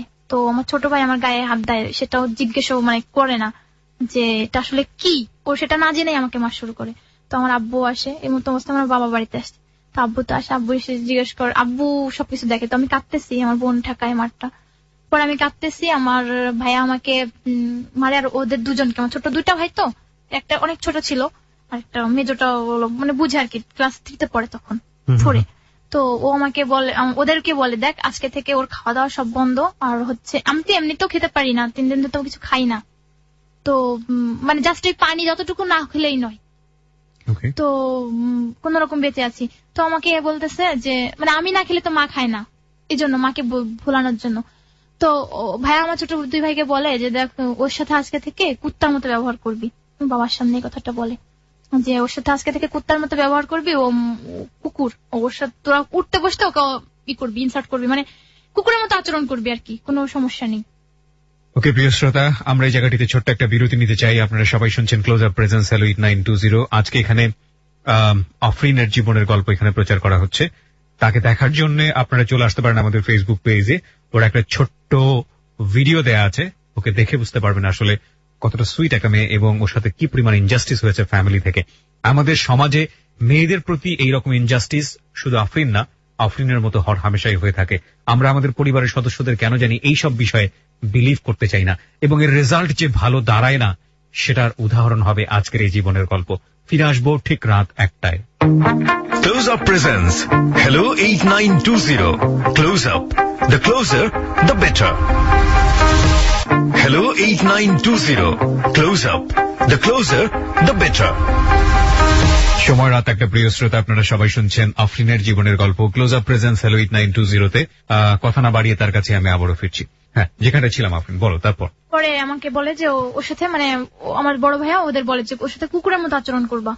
তো এটা বলার পর আমি মানে আমার বাবাও এখানে বসা থেকে স্টিল নাও, তো বাবা আমাকে বলে, আমার ভাইয়াকেও কিছু বললো না, ভাইয়া এরকম একটা কথা বললো, তাকেও কোনো কিছু বললো না, ওদের কিছু না বলে আমাকে বললো যে দেখো তুমি যদি ওকে সত্যি সত্যি ভালোবাসো, তোমার যদি ওকে বিয়ে করার ইচ্ছা থাকে বা বিয়ে করো, তো তুমি দিনের বেলা ওকে আসতে বলো, ওর হাত ধরে চলে যাও, আমার কোনো কষ্ট হবে না, কিন্তু তুমি এমন কিছু করো না বা রাতে পালিয়ে যেও না যাতে আমি কষ্ট। বাবা বললো এটা? হ্যাঁ। তো হ্যাঁ, 1 মিনিট, আমি এই 3 দিনের মধ্যে একদিন ভোরে রাতে আমি গলায় ফাঁস দিতে যাই, আমার মা এটা দেখে, তো সেটা আমার দেওয়া হয় না। তো যাই হোক, তারপর ওই দিন বাবা আমাকে ওটা বলার পর আমি মানে ওই মুহূর্ত থেকে চিন্তা করলাম যে না, আর না, অনেক হয়েছে, আর পারতেছে না। বাবা আমাকে এই কথা কেন বললো, আর বাবা তো পারতো আমার ভাইকে কিছু বলতে, তার সামনে ভাই কেন আমাকে বারবার এরকম করতেছে। আর 3টা দিন ধরে তো আমি তো মানুষ না, আমি আমার বলতে চাচ্ছি না আসলে ফ্যামিলিগত, যে কোনো ভাবে আমি একটা ফোন থেকে ওর সাথে আমি যোগাযোগ করি, নয়নের সাথে, কারণ ওই মুহূর্তে তো আমি তো আসলে একা একা পথ চলা বা কিছু একটা করবো এতটা সাহস, হ্যাঁ বাড়ি থেকে পালিয়ে যাবো এই সাহসটা, মানে এই ইয়ারটা আমি চিন্তাটা করে নিছি, এই ডিসিশনটা নিয়ে নিছি অলরেডি, কিন্তু কিভাবে যাব, কার কাছে যাব, কোথায় যাব, এই সাহসটা পাচ্ছি না আমি। তো আমি কি করবো, অবশেষে সেই নয়নকে আমি ফোন দিই যে তুমি তো আমাকে বাড়িতে থাকতে দিলা না, তো এখন আমার দায় নাও তুমি। এর মধ্য দিয়ে ওর পরীক্ষা চলতেছিল, ওর ইন্টারমিডিয়েট পরীক্ষা চলতেছিল, লাস্ট ওর 3টা পরীক্ষা ছিল, তো যেদিন পালাবো ওই দিন মানে আজকে ওই দিন বিকালে ওর দুপুরে ওর পরীক্ষা ছিল, তোকে ফোন দেই, আমি বলি যে তুমি অমুক জায়গায় থাকবা, আমি আজকে পালাবো। তো পালাবো এটা বলছে যে মানে বাড়ি থেকে বের হবো। তো ঠিক আছে, কথা মতো কাজ ও থাকে, সন্ধ্যার পর আমি বাড়িতে ফিরে আসি, সকালে নানু বাড়িতে যাই ওর পরে 9টা-10টার দিকে, তারপর বিকালে ফিরে আসি। ফিরে আসার পরে আমার মা আর আমার বোন টিভি দেখে আলাদা ঘরে, আমি আলাদা ঘরে থাকি, আরেক ঘরে আমার ছোট ভাইরা থাকে। তো আমি কিছু কাপড়, পরার কিছু কাপড় চুরি করে বের করি, আর হচ্ছে আমার জাস্ট কিছু কাপড়ই, টাকা পয়সা তেমন আমার হাতে ছিল না, জাস্ট কয়েক টাকা ছিল, 400-500 টাকার মতো হবে। এটা নিয়ে পরে আমি 7টা-7:30টার দিকে বের হয়ে যাই। তো আমাকে হেল্প করে আমার ফ্যামিলি থেকে কেউ একজন ছিল, আমি ওটা বলতে চাচ্ছি না, সে কিছু জানতো। তো আমি পালিয়ে চলে আসি, ও যেমন যেমন বলে তেমন তেমনই কাজ হয়, মানে একটা বাগানের মধ্যে ও ওয়েট করে আমার জন্য। তো আমি কাপড়গুলো নিয়ে ওর ব্যাগের মধ্যে কাপড়গুলো ঢুকাই, ও কাকে জানি বলে রাখে, ওর এক চাচা হয়, তা সে আমাদের মোটরসাইকেলে করে লিফট দেয়। তো এটা চট্টগ্রামের একটা গাড়িতে মানে ধাওয়া করে অনেক দূর পর্যন্ত এসে গাড়ির সামনে মানে দাঁড় করায়, উনি সামনে দাঁড়িয়ে ও আমাদের গাড়িতে তুলে দেয়। তারপরে সারা রাত জার্নি করলাম, একসঙ্গে ঢাকায় আসলাম, ঢাকায় রায়েরবাগ। রাত 3টার সময় ওর এক ফ্রেন্ডের বাসা, ওই যে বান্ধবী মানে আমার পাশের বাড়ির যে মেয়েটা সোনালী, জি। ওর বাসায় উঠি। মানে আপনার বয়ফ্রেন্ড কি একবারে বাড়ি থেকে বের হয়ে আসলো? হ্যাঁ, ওকে তো আমি বলছি বিকালে ফোন করে যে আমি আজকে মানে ওরও পড়াশোনা বন্ধ? হ্যাঁ, ওর তো দুটা পরীক্ষা বাদ আছে, বাট আমি জানতাম না, আর ওই মুহূর্তে তো আমার কোনো উপায় ছিল না, আর ওই সেন্সটাও কাজ করতেছিল না। আমি ঠিক বুঝলাম না উপায় কেন ছিল না। একটা যেটা হচ্ছে যে আমাকে তো কন্টিনিউ আমাকে প্রেসার দিয়ে যাচ্ছে, মানে আমার ভাই আমার থেকে স্বীকার করাবে যে হ্যাঁ আমার বিয়ে হয়ে গেছে, বাট আমার তো বিয়ে হয়নি, তো আমি কি করবো? আমার ওটা ছাড়া কোনো উপায় পাচ্ছিলাম না আমি। আর আমার ভিতর প্রচন্ড জিদও চলে আসলো যে আর কত, বাবার সামনে ভাই আমাকে এগুলো বলতেছে যে কুকুরের মতো আচরণ করবে, এই সেই, তো বাবা কোনো প্রতিবাদ প্রথম করতেছে কথা না। হচ্ছে বিয়ে তো আপনি করেননি তাকে, না আপনার ফ্যামিলি তো তাকে জোর করে সেই ছেলেতে তুলেও দিচ্ছে না, না, টর্চার করছে মানসিক ভাবে। হ্যাঁ কিন্তু আপনি জেদের বশবর্তী হয়ে ভাবলেন যে ছেলেটার সঙ্গে আপনি চলে যাবেন। হ্যাঁ এটা একটু বেশি বেশি সিদ্ধান্ত হয়ে গেল না? হ্যাঁ সেটাই। প্রথম কথা হচ্ছে জেদের বশবর্তী হয়ে ছেলেটার সঙ্গে আপনি লাভ করলেন, জেদের বশবর্তী হয়ে ছেলেটা এক ধরনের একটা কুৎসা রটালো, এবং সেটার জন্য আপনার ফ্যামিলি কর্তৃক আপনার টর্চার হচ্ছে। এখন আপনি ফ্যামিলির প্রতি জেদ করে আপনি যেটা করছেন, আপনি ছেলেটার সঙ্গে বের হয়ে যাচ্ছেন। হ্যাঁ। এটা তো আরো বড় ধরনের একটা ভুল সিদ্ধান্ত। জি। ওটা কি তখন বুঝতে পেরেছিলেন যে আপনি এটা করছেন? না, তখন বুঝতে তখন পারিনি। মনে হচ্ছে যে যেভাবে হোক না কেন এখান থেকে বের হয়ে যাবো, হ্যাঁ, বের হয়ে আমার যাবো। ফ্যামিলিকে একটা শাস্তি দিব। হ্যাঁ সেটাই। আর সত্য কথা বলতে কি ওই মুহূর্তে আমার সেন্সটাও কাজ করতেছিল না, কারণ আমি তখন চিন্তা করিনি যে আসলে ও তো নিজেই চলতে পারে না, ও খুব নেশা করতো, তো ওর সিগারেট খাওয়ার টাকাটা উপার্জন করার ক্ষমতা ওর ছিল না, তো ও আমাকে কি খাওয়াবে, এটা কিন্তু আমি তখন চিন্তাও করি নাই। বাট আমি এতটা বোকা ছিলাম না, কিন্তু কিভাবে আমি জানি না, বাড়ি থেকে বেরিয়ে আসি, তো আমার কোনো সেন্সই কাজ করতেছিল না। তো চলে আসি, আসার পর ওর ফ্রেন্ডের বাসায় উঠি, উঠার পর 7 দিন পরে মানে এক শনিবারে ভোরে এসে ওদের বাড়িতে বাসায় পৌঁছাই, আর পরের শুক্রবারে আমি গোসল করে বের হয়েছি। ওর রুমের মধ্যে, এক রুমে আমরা 4 জন থাকতাম, এর মধ্যে মানে আমাদের বিয়ে হয়নি, বাট ওরকম ফিজিক্যালিও কোনো রিলেশন হয় না, মানে জাস্ট এক রুমে 4 জন থাকতেন। মানে 4 জন বলতে আমি, ও আর ওর ফ্রেন্ডের ওয়াইফ আর ফ্রেন্ড, মানে আমি আর ফ্রেন্ডের ওয়াইফ উপরে তখন ঘুমতাম। কোথায় আসলেন আপনি? রায়েরবাগ, ঢাকা রায়েরবাগ। ঢাকা রায়েরবাগ। এই প্রথম ঢাকাতে আসা? না, ঢাকাতে এর আগে আসছি, ওই যে বোনের বাসায় নারায়ণগঞ্জ। যে এরকম করে 1 সপ্তাহ কেটে গেল। পালিয়ে যাওয়ার 9 দিন পর থেকে আমার মনে হচ্ছে যে আমি আর থাকতে পারতেছি না, আমার পক্ষে পসিবল না। বিয়ে হওয়ার আগ থেকেও আমাকে মার শুরু করে, পালিয়ে আসি, তার 3-4 দিন পরে আমার বোন ফোন দেয় ওকে, ফোন দিলে আমি কথা বলি, তো ও লাউডে থাকে, ও আমাকে খাইয়ে দিত। লেখাপড়া তখন বন্ধ আপনার? আমার তো রেজাল্ট আউট হয়নি, এসএসসি এক্সাম শেষ করছি মাত্র। ওকে, তো মানে পড়ার একটা চিন্তা ভাবনা ছিল? হ্যাঁ, পড়াশোনার চিন্তা ভাবনা ছিল। তো আমাকে আমি খাইয়ে দিত, তো খাওয়ার সময় খেতে বসছি, ওই সময় আমার বোন ফোন দেয়, বোন ফোন দিয়ে আমাকে বলে যে তুই একটু সাইডে যা, তোর সাথে কথা আছে। তো ওর ফ্রেন্ডের ওয়াইফ সামনে থাকে, ও সামনে, তো আমাকে বলে কি তুমি লাউড দিয়ে বলো যে তুমি সাইডে গেছো। তো যেহেতু আমাকে বলতেছে, এটা যদি আমি না বলি, ওর কথা মতো কাজ না করলে আমাকে ঠাস করে চড় লাগাই দেয়। আমি লাউড স্পিকার বাড়িয়ে দিই ফোনে, পরে আমার বোন বলে দেখ তোর জন্য এখনো আমরা দরজা খুলে রাখছি, মানে তোর জন্য এখনো ফ্যামিলির দরজা খোলা, তুই যদি চাস এখনো ফিরে আসতে পারিস, তুই আমার কাছে চলে আয়। তো রায়েরবাগ থেকে কাজ করতে খুব একটা দূর না, তো আমাকে আমার বোন বলে যে তুই চলে আয়, তুই এখন আসলে তোকে এখনো ভাইয়া দাদা কিছু বলবে না বা বাবা কিছু বলবে না, চলে আয়। এটা আমার বোন বললো, আমাকে সঙ্গে সঙ্গে আমার ফোন লাইনে, মানে বোন লাইনে থাকতেই ও আমাকে বললো যে তুমি তোমার বোনকে বলো যে তুই কি তোর হাজবেন্ড ছেড়ে চলে আসতে পারবি এখন। তো ও যেভাবে শিখাই দিচ্ছে আমি ওটা বলতে চাইনি, তো ও আমাকে বলতেছে যে এটা না বলার কারণে আমাকে আরো চড় লাগাই দেয়, গালে ঠাস ঠাস করে 2টা চড় লাগাই দেয়। তখন আমি ওটা বলি বাধ্য হয়ে যে আপু তুমি কি তোমার হাজবেন্ড ছেড়ে চলে আসতে পারবা, তুমি আমাকে বলো। তোমার বোন বলে আমাকে তখন একটা বকা দেয় যে তুই কি সেরকম হাজবেন্ডের সঙ্গে গেছিস যে থাকবি। এরকম করে বেশ যাচ্ছিল, হঠাৎ করে 1 সপ্তাহ পরে বিয়ে হলো, ওরকম মানে কোনো কাবিন নেই, এভাবে মুখে মুখে বিয়ে হলো। তারপর ওর মা ফোন দেয় ওকে, 19 দিনের মাথায় ও কাজ খুঁজতেছে, কাজ পায় না, এর মধ্যে দিয়ে প্রতিদিন আমাকে মারতো, প্রতিদিন আমাকে মারতো। মানে কি শুনিয়ে মারতো? কি শুনিয়ে বলতে, খেতে বলছে, আমার ক্ষুধা নেই, আমি এখন খাবো না, আমাকে একটা বকা দিছে। আর আমার একটা ইগো ছিল যে আমি তো সব ছেড়ে চলে আসছি, এর মধ্যে আমি বুঝতে পারতেছি আসলে আমি আমার ফ্যামিলি ছেড়ে চলে আসছি, আমি কি ভুল করছি, তো আমারও ইচ্ছে করতেছে আমি এখন ফিরে যাবো আমার ফ্যামিলির কাছে। তো আমি যেতে চাই, আমি ওর ফ্রেন্ডের ওয়াইফকে বলি যে আমাকে একটু হেল্প করবি, দেখ তোর চোখের সামনে আমাকে এইভাবে মারতেছে, আমার জীবনটা তো শেষ হয়ে যাবে, তো তোমাকে একটু হেল্প কর। তো আমাকে প্রথমে রাজি হয় যে ঠিক আছে তুই যা। তো পরে আবার বিয়ের কতদিন পরে রাজি হয়? মানে বিয়ে তো 1 সপ্তাহ পরে হয়, এর মধ্যে ঘটনাই। মানে আপনি বিয়ের পরে কিছুদিন যাবত তার সঙ্গে আছেন? থেকে 2 দিন পরেই। না, বিয়ের কিছুদিন যাবত তার সঙ্গে থাকার পরে আপনি ওখান থেকে এসকেপ করার চেষ্টা করতেছেন, রাইট? হ্যাঁ। সো সেটা কতদিন পরে? সেটা বিয়ের 3 থেকে 4 দিনের মধ্যেই, মানে আমি তো বিয়েটা তো ওই মুহূর্তে মানে সেন্স আসতেছে আমার আস্তে আস্তে করে, মানে মোটমাট বাড়ি থেকে পালানোর 9-10 দিনের মধ্যে আমার সেন্সটা কাজ করতেছে যে এখন আমি ফ্যামিলিকে মিস করতেছি, আমি কি ভুল করছি এটা আমি মানে রিয়েলাইজ করতেছি আর কি। তো আমাকে বলে যে পরে আমি মানে ওকে বলি যে আমাকে একটু হেল্প কর, আমি চলে যাই আমার ফ্যামিলিতে ব্যাক করি। তো আমাকে প্রথমত রাজি হয় যে ঠিক আছে যা, পরে আবার বলে না দেখ এটা আমি করতে পারবো না, যা করছিস করছিস, তো ঠিক আছে যা করছি। তো আমি এভাবেই থাকি। তারপর ওর মা ফোন দেয়, দেখ বলে যে দেখ তুই একটা ছেলে মানুষ, তুই রাস্তায় ঘুমোতে পারবি, কিন্তু একটা মেয়েকে নিয়ে গেছিস, কোথায় থাকবি কি করবি, তো চলে আয়, বাড়িতে চলে আয়। তো এটা বললে ওর মা এটা বলে, তারপর ও আমাকে নিয়ে চলে যায়। তো বাড়িতে যেও আমাকে যেদিন নিয়ে যায় তার পরের দিনও ঢাকায় ব্যাক করে। তো এর মধ্যে ঢাকায় যতদিন থাকি এর মধ্যে ওর সাথে ফিজিক্যালি কোনো রিলেশন হয় না। তো বাড়িতে যাওয়ার পর ওর সাথে আমার ফিজিক্যালি রিলেশনটা হয়। তারপর আমাকে একদিন থাকে, একদিন থেকে ও চলে আসে। চলে আসার পরে দেন আমি ওর বাড়িতে থাকি। এরপর আমার মা আমাকে ফোন দেয়, দিয়ে বলে, আমার মা খুব কান্নাকাটি করে। আমার মায়ের কণ্ঠ শোনার পর আমার খুব ইচ্ছে করে, মানে ওই সময় আমার খুব ইচ্ছে করতেছে আমার মায়ের কোলের মধ্যে আমি ঘুমাবো বা মায়ের হাতের খাবার খাবো। তো আমি কি করি, আমি আমার মার সাথে কথা বলি। কথা বলার পর ও ঢাকায় এসে 2 দিন পর আবার বাড়িতে ব্যাক করে। বাড়িতে ব্যাক করেই দুপুর বেলায় আমার খুব পেট ব্যথা করে, আমি রান্না করি ওর বাড়িতে যার পর ফ্যামিলি, ওর মা আমাকে মেনে নেয়। ওর বাবা থাকে না, ওর বাবা মারা যায় 2002 সালে মারা গেছে। তো ওরা 3 ভাই বোন, ওর একটা বোন 2টা ভাই, ও ছোট। ওর বড় ভাইটা তখন বিয়ে করিনি। তো আমার ওর চাচু থাকে, উনি ডিফেন্সে। তো উনি আমাকে জিজ্ঞেস করে যে তোমাদের বিয়ে কি হবে কি, তো আমরা কি বিয়ে দিব নাকি, বিয়ে হয়েছে কি। তো আমি বলি যে ও আমাকে যেভাবে বলে আমি ঠিক সেভাবে বলি। ও আমাকে বলে যে বলবা যে হ্যাঁ বিয়ে হয়ে গেছে, কোর্ট ম্যারেজ। তো আমি বলি যে হ্যাঁ কাকু আমাদের বিয়ে হয়ে গেছে, কোর্ট ম্যারেজ। তো বলে কাবিন নামা দেখাও। তো আমাকে শিখাই দেয় যে তুমি জিজ্ঞেস করলে বলবো যে তোলা হয়নি। তো আমি বলি যে কাকু তোলা হয়নি। এটা বলার পর আমি এটা আসলে মিথ্যাটা কতদিন আমি চেপে রাখতে পারি না। আমি আমার শাশুড়িকে বলি যে মা আসলে তো এরকম আমার তো ওরকম বিয়ে হয়নি, এরকম বিয়ে হয়েছে। তো আমার শাশুড়ি শুনে বলে যে ঠিক আছে তো চলো তোমাদের বিয়ে দিই। তো আমার শাশুড়ি ওকে নিয়ে বিয়ে দিতে চায়। তো এর মধ্যে কি করে দিতে চায়, জাস্ট বলে, কিন্তু সেটা করা হয়ে ওঠে না। তো এর মধ্যে ও আবার ঢাকায় গিয়ে আবার 2 দিন পর ব্যাক করে।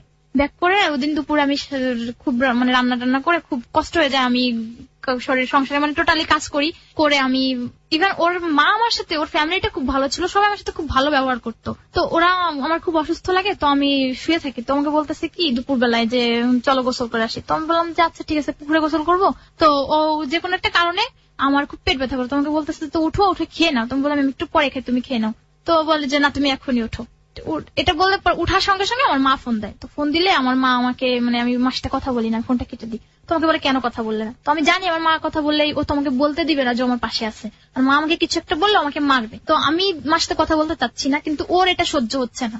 ও এটা নিয়ে আমাকে খুব মারে। আমি মানে ঘরের যে বারান্দা থাকে ওখানে বসে থাকি, ওখান থেকে আমাকে চুল ধরে টানতে টানতে ঘরের মধ্যে নিয়ে যায়। তো ওদিন আমি খুব অসুস্থ থাকি, আমার খুব পেট ব্যথা করে, শারীরিক অসুস্থ থাকি আমি।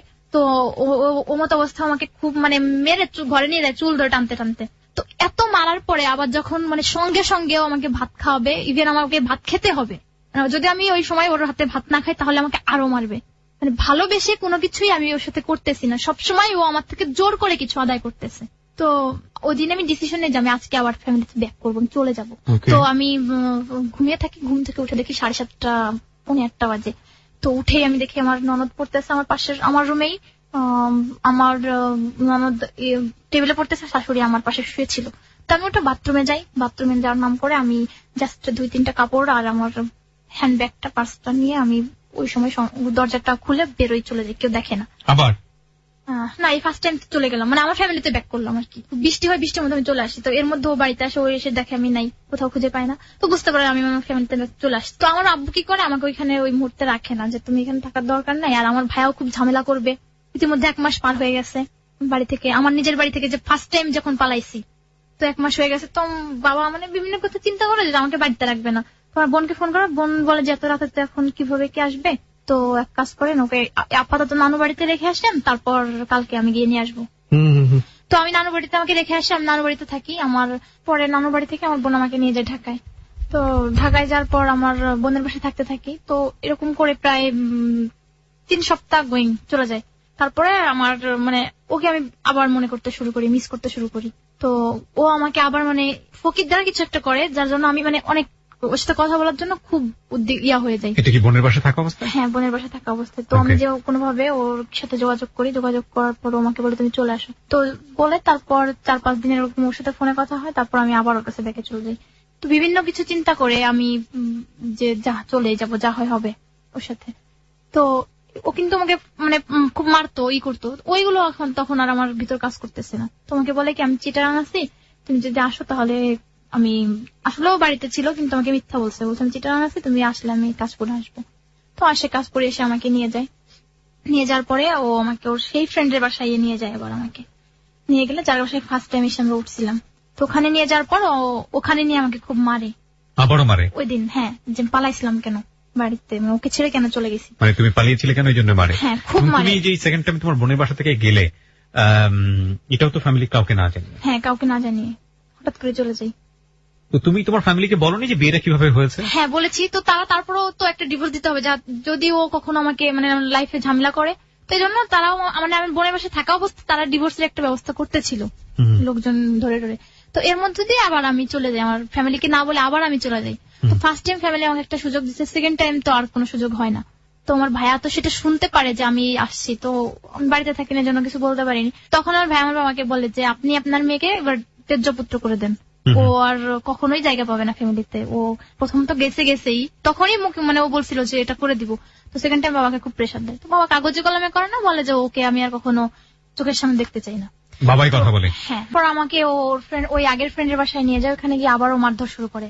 তো ওখানে মারার পর তারপর বিকালের দিকে আমরা আবার ওইখান থেকে ব্যাক করি, বাড়িতে নিয়ে আসে আমাকে। তো বাড়িতে আনার পর আমি তো ওর কাছে আসার আগ পর্যন্ত জানি না, আমাকে বলে দেখো আমি তোমাকে নিয়ে অনেক দূরে চলে যাব, যেখানে কেউ আমাদের ধরতে ছুতে পাবে না। মানে বাড়িতে গেলে তোমার ফ্যামিলি ফোন দিবে বা তুমি ওদের বাড়ি থেকে আমাদের বাড়ি দেখা যাইতো। তো আমি আর একটু বেশি ইমোশনাল হইতাম, এত কাছে হয়েও আমি বাবা মাকে দেখতে পারতেছি না, ভাই বোনকে দেখতে পারতেছি না। তো আমাকে বললো যে বাড়িতে রাখবো না। তো আমি বললাম দেখো ঠিক আছে, তুমি আমাকে বাড়িতে নিও না, আমি গোপালগঞ্জ টোটাল যেতে চাই না। আমি যেদিন সবাইকে তোমার মানে তুমি বাড়ির জামাই হিসাবে গণ্য হবা বা তুমি যেদিন নিজেকে প্রুফ করতে পারবো ওই সময় আমরা বাড়িতে যাবো। তো এরকম কিছু বলে আমাকে নেয়। তারপর নেওয়ার পরও আমাকে ওই বাসায় নিয়ে অনেক মারে। এরপর রাতে কথায় কথায় মারধর করতো? হ্যাঁ, কথায় কথায় মারধর করতো। আর বিশেষ করে যখন ওর পকেটে টাকা না থাকতো, নেশা করতো, তো তখন নেশা করতে পারতো না। নেশা করলে মোটামুটি চলতো, নেশা না করলে ওর বেশি রাগ হতো, তখন আর বেশি মারতো। তো আমাকে বাড়িতে নিয়ে গেলো। আবার নেওয়ার পর ওর মা বললো যে ওর মা আবারও মেনে নিল কিভাবে, ও স্টাম্প নিয়ে আসলো, আমাকে দিয়ে লেখালো যে তুমি স্টাম্পে সিগনেচার করো। আর আমি এতটাই মানে হয়ে গেছি যে আমার সেন্স তখনও কাজ করতেছে না। ওখানে লিখছে আমি যদি মরেও যাই তাহলে ওরা কোনোভাবে দায়ী না, এবং এখানে তোমার সাইন দিতে হবে। হ্যাঁ, এখানে আমি সাইন দিলাম অলরেডি, মানে তখন দিয়ে দিয়েছি। মানে আমি সাইন না দিলে ওরা জানি না কেন আমাকে বললো, আমি সাইন করে দিলাম। আমি নিজেও মানে বুঝতে পারিনি যে কি হচ্ছে না হচ্ছে আমার সাথে। তো ওরা সাইন দিল, এই জন্য আমি পালিয়ে গেছি আগের বার, যদি আবার এমন কিছু হয়, আমার যদি কোনো দুর্ঘটনা ঘটে ওরা ফেসে যাবে। তো এই জন্য ওরা ওদের সেফটির জন্য আমাকে স্টাম্প থেকে সিগনেচার নিল আমার। কিন্তু স্টাম্পে যে টোটাল কি লেখা ছিল এটা আসলে আমার পড়া হয়নি, আমি জানি না। তো স্টাম্পে এরকম লেখা ছিল যে কখনো আমার কোনো ক্ষতি হলে ওরা কোনোভাবে দায়ী না। এটা হচ্ছে ওর আরেকটা পাওয়ার বেড়ে গেল। একে তো আমার ফ্যামিলি আমার কোনো খোঁজ খবর নেয় না। এরকম করতে করতে ও আমাকে মানে আবার এরকম মারধর শুরু করলো। হ্যাঁ, ও ড্রাগ নিত, বাট আমি জানতাম না। ও গাঁজা খেত, তারপর ইয়াবা খেত, পেন্সিডিল খেত। তো ও ওরকম মারতো, সারা তো বাইরে থাকতো। তো নতুন বিয়ে করছে, নতুন বউ, আর জানি না কিসের জন্য বাইরে থাকতো। ওর সময় যখন ও ফিরবে তখনই ওরকে খুশি করতে হবে আমাকে। আমার মানে ইচ্ছে অনিচ্ছের কোনো মূল্যই ছিল না, বা আমি যে একটা মানুষ ওর সেটা কখনো মনে হতো না। তো এরকম করে যাচ্ছিল। পরে 6 থেকে 7 মাস কেটে গেল, এর মধ্যে ও আমাকে ওরকম করতেই লাগলো, কোনো কাজ বাজ করে। তো আমি আবার সিদ্ধান্ত নিই আমি আবার ব্যাকে চলে যাব। মানে আমার পরপর আমার ভুলগুলো হয়ে যাচ্ছিল। তো আমি আবার চলে যাই। চলে যাওয়ার পর আমি ঢাকায় এসে 1 সপ্তাহ আমি আমার এক বোনের কাছে থাকি, নিজের বোনের কাছে না, অন্য এক বোনের কাজিনের কাছে থাকি। থাকার পর পরে আমাকে বলে যে আমাকে লাস্ট সুযোগ দাও। তখন আমি বুঝে সুঝেই, তখন আমার মানে এমন একটা প্রবলেম দেখা দেয়, আমি মনে করি আমি কনসেপ্ট করছি। তো ডক্টরের কাছে যাই আনি, তো ওরকম কিছু ধরা পড়ে না, কিন্তু আমি ভয় পেয়ে যাই খুব, যে আমার মনে হয় কনসেপ্ট করছি আমি।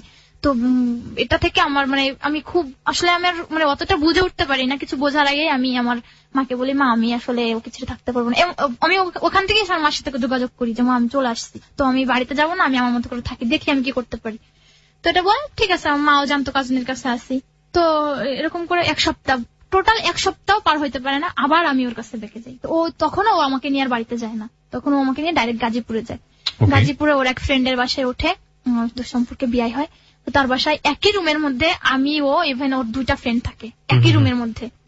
তো গাজীপুরে থাকি। তারপর চাকরির ব্যবস্থা, মানে ও চাকরি চাই, কোথাও চাকরি পায় না। আমি তো অবশেষে আমি এটা নভেম্বর মাসের ঘটনা। তো নভেম্বরের লাস্ট উইকে হচ্ছে ওইখানে যাই, ডিসেম্বর পুরো মাস বসে থাকি। তো ওরাই খাওয়ায় আমাদের। তারপর জানুয়ারি মাসের 2 তারিখে আমার চাকরি হয় গার্মেন্টস এর একটা কোয়ালিটিতে, আমি চাকরি নিই। তো ওখানে আমার সকাল 7টায় বাসা থেকে বেরোতাম, গাড়ি দিয়ে যেতে হতো, আপনার রাত 10টা, 10:30, 11টায় বাসায় ফিরতাম। তো এত পরিশ্রম করতাম, আমার খুব কষ্ট হতো, আমি এরকম পরিশ্রম লাইফে কখনো করিনি।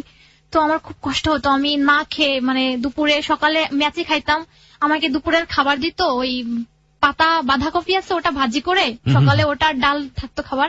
তো দেখা যাচ্ছে আমি দুপুরে লাঞ্চ নিয়ে যেতে হবে, আমাকে ওই ভাজির মধ্যে একটু পানি ঢেলে দিয়ে জাস্ট একটু ঝোল ঝোল করে ওর মধ্যে একটা মাছ দিয়ে আমাকে দিত। ওটা আমি যখন লাঞ্চে দুপুরে খেতে বসতাম খেতে পারতাম না, চোখ দিয়ে মানে শুধু পানি ঝরতো, কারণ আমি কখনো এরকম কষ্ট করিনি। ও আমাকে এর মধ্যে কখনো আমাকে একটা সুতাও কিনে দেয়নি, এতগুলা দিন পার হয়ে গেছে। ইনফ্যাক্ট ওর সামর্থ্য কি ছিল? কারণ ওর কোনো সামর্থ্য ছিল না। এর মধ্যে 2টা ঈদ যায়, 2 ঈদে আমাকে ওর মা আমাকে একটা ড্রেস দেয়, ওর চাচা আমাকে একটা ড্রেস দেয়। লাইফে আমি ওই বয়সে তখন আমি ফার্স্ট স্যালারি তুলি 9,899 টাকা। ওকে। তো এই টাকাটা আমি যে টাকাটা আমার স্বপ্ন ছিল আমি আমার বাবার পাশে দাঁড়াবো বা বাবাকে করবো, কিন্তু সেটা আসলে হয় না। আমি খুব ইচ্ছা করতেছিল যে বাবাকে অন্তত আমার রোজগারের একটা টাকা দিয়ে হলেও বাবাকে কিছু করি, কিন্তু আমার কোনো উপায় ছিল না তখন। তো ফ্যামিলির সাথে আমার টোটালি কোনো যোগাযোগ নেই। তো আমি ওর টোটাল টাকাটা এনে ওর হাতে ধরে দিই। এর মতো অবস্থা ও চাকরি করে না, ওর হাতে যে পুরো স্যালারিটা আমি ধরে দিই, ওই টাকাগুলো ও উড়াই ফেলতো। কি করতো আমি কিছু জানি না, শুধু খাওয়া টাকা দিয়ে আমাদের দুজনের 5,000 টাকা ওই মাসে খরচ হলো। তারপর ও একটা চাকরি পেলো, আমি আমার একটা। তোমার লেখাপড়া কি বন্ধ? হ্যাঁ, তখন তো আমার লেখাপড়া বন্ধ, মানে বন্ধ বলতে কি এসএসসি রেজাল্ট দিচ্ছে কিন্তু আমি কোথাও ভর্তি হয়নি তখন। তো আর এদিকে ওর ইন্টারমিডিয়েট পরীক্ষা, তো ওই যে ওই বছর তো লস গেল, তো এই বছর পরীক্ষা দিব এরকম একটা প্রিপারেশন। তো আমি ওকে পরীক্ষা দেওয়াবো, যাই হোক আমি বলছি আমি চাকরি করবো, তুমি পরীক্ষা দাও। আমি তো তখন ইন্টার ভর্তিও হয়নি।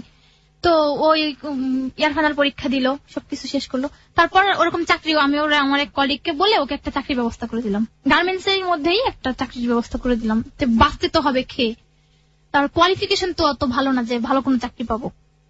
তো এরকম করতে লাগলাম। তো আমি এত হাড় ভাঙা পরিশ্রম করতাম। তো এরকম করে ওকে টোটাল টাকা দেওয়ার পর দেখা যাচ্ছে 50-60 টাকা এরকম যদি থাকতো, মাঝে মধ্যেও আমাকে 10 টাকা 5 টাকা বলতো যেটা তুমি কিছু কিনে খাও, বিকালে লাঞ্চে কিছু কিনে খাও, টক ব্রয়টার এই ধরনের মেয়েরা যেগুলো পছন্দ করে।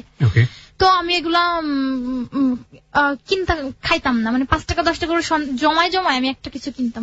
তো এরকম করে আমি চলতো। আর এরকম এই চাকরি করা অবস্থাতে ও আমাকে কন্টিনিউ প্রতিদিন রাতে মারতো কিছু না কিছু। আমি খেতে বসছি, দেখা যাচ্ছে আমি খেতে বসছি, আমার একটা ভাত পড়ে গেছে প্লেট থেকে, কেন ভাতটা পড়লো, বা আমি থালাবাটি গুলো ধুয়ে আনছি, একটা বাটি মানে নিচে পড়ে গেছে স্লিপ খেয়ে হাত থেকে, কেন এটা পড়লো, আস্তে কাজ করতে পারিস না, এসে মানে সবসময় তুই তুকারি করতো। আর ভালো একটা কথা বললো, মানে একটা বকা দিত, খুব অকথ্য ভাষা আমার মাকে নিয়ে বকাটা দিত, যে এই বকাটা দিত। তো আমার খুব বলতাম যে দেখো তুমি আমাকে যা বলো, আমার মা তোমার মা তো আলাদা না, তুমি যদি তোমার নিজের মাকে ভালোবাসো তাহলে আমাকে তোমার এরকম বলা উচিত না। আর আরেকটা কথা বলি, ওর নিজের মাকে পর্যন্ত মারছে, ওর ফ্যামিলি থেকে কেউ পছন্দ করতো না। তো এরকম করে ও প্রতিদিন মারতো। তো আমি সহ্য করতে মানে আমার ইচ্ছে করতো যে আমি এই রিলেশনটা থেকে বেরিয়ে যাই, আমি আর পারতেছি না, কিন্তু আমি কি করবো, ফ্যামিলি তো আমার আর ফিরে যাওয়ার কোনো উপায় ছিল না। এদিকে ফ্যামিলিতে যদি এখন আমি বলি যে আমি ব্যাকে যাবো, তো আমার ফ্যামিলি আমাকে অ্যাকসেপ্ট হয়তো বা করবে না, কারণ আমি 2-2 বার গিয়ে আমি কিন্তু থাকিনি, চলে আসছি তার কাছে। তো আমার খুব ইচ্ছে করতো যে আমি আর পারতেছি না রিলেশনটা টেনে নিতে।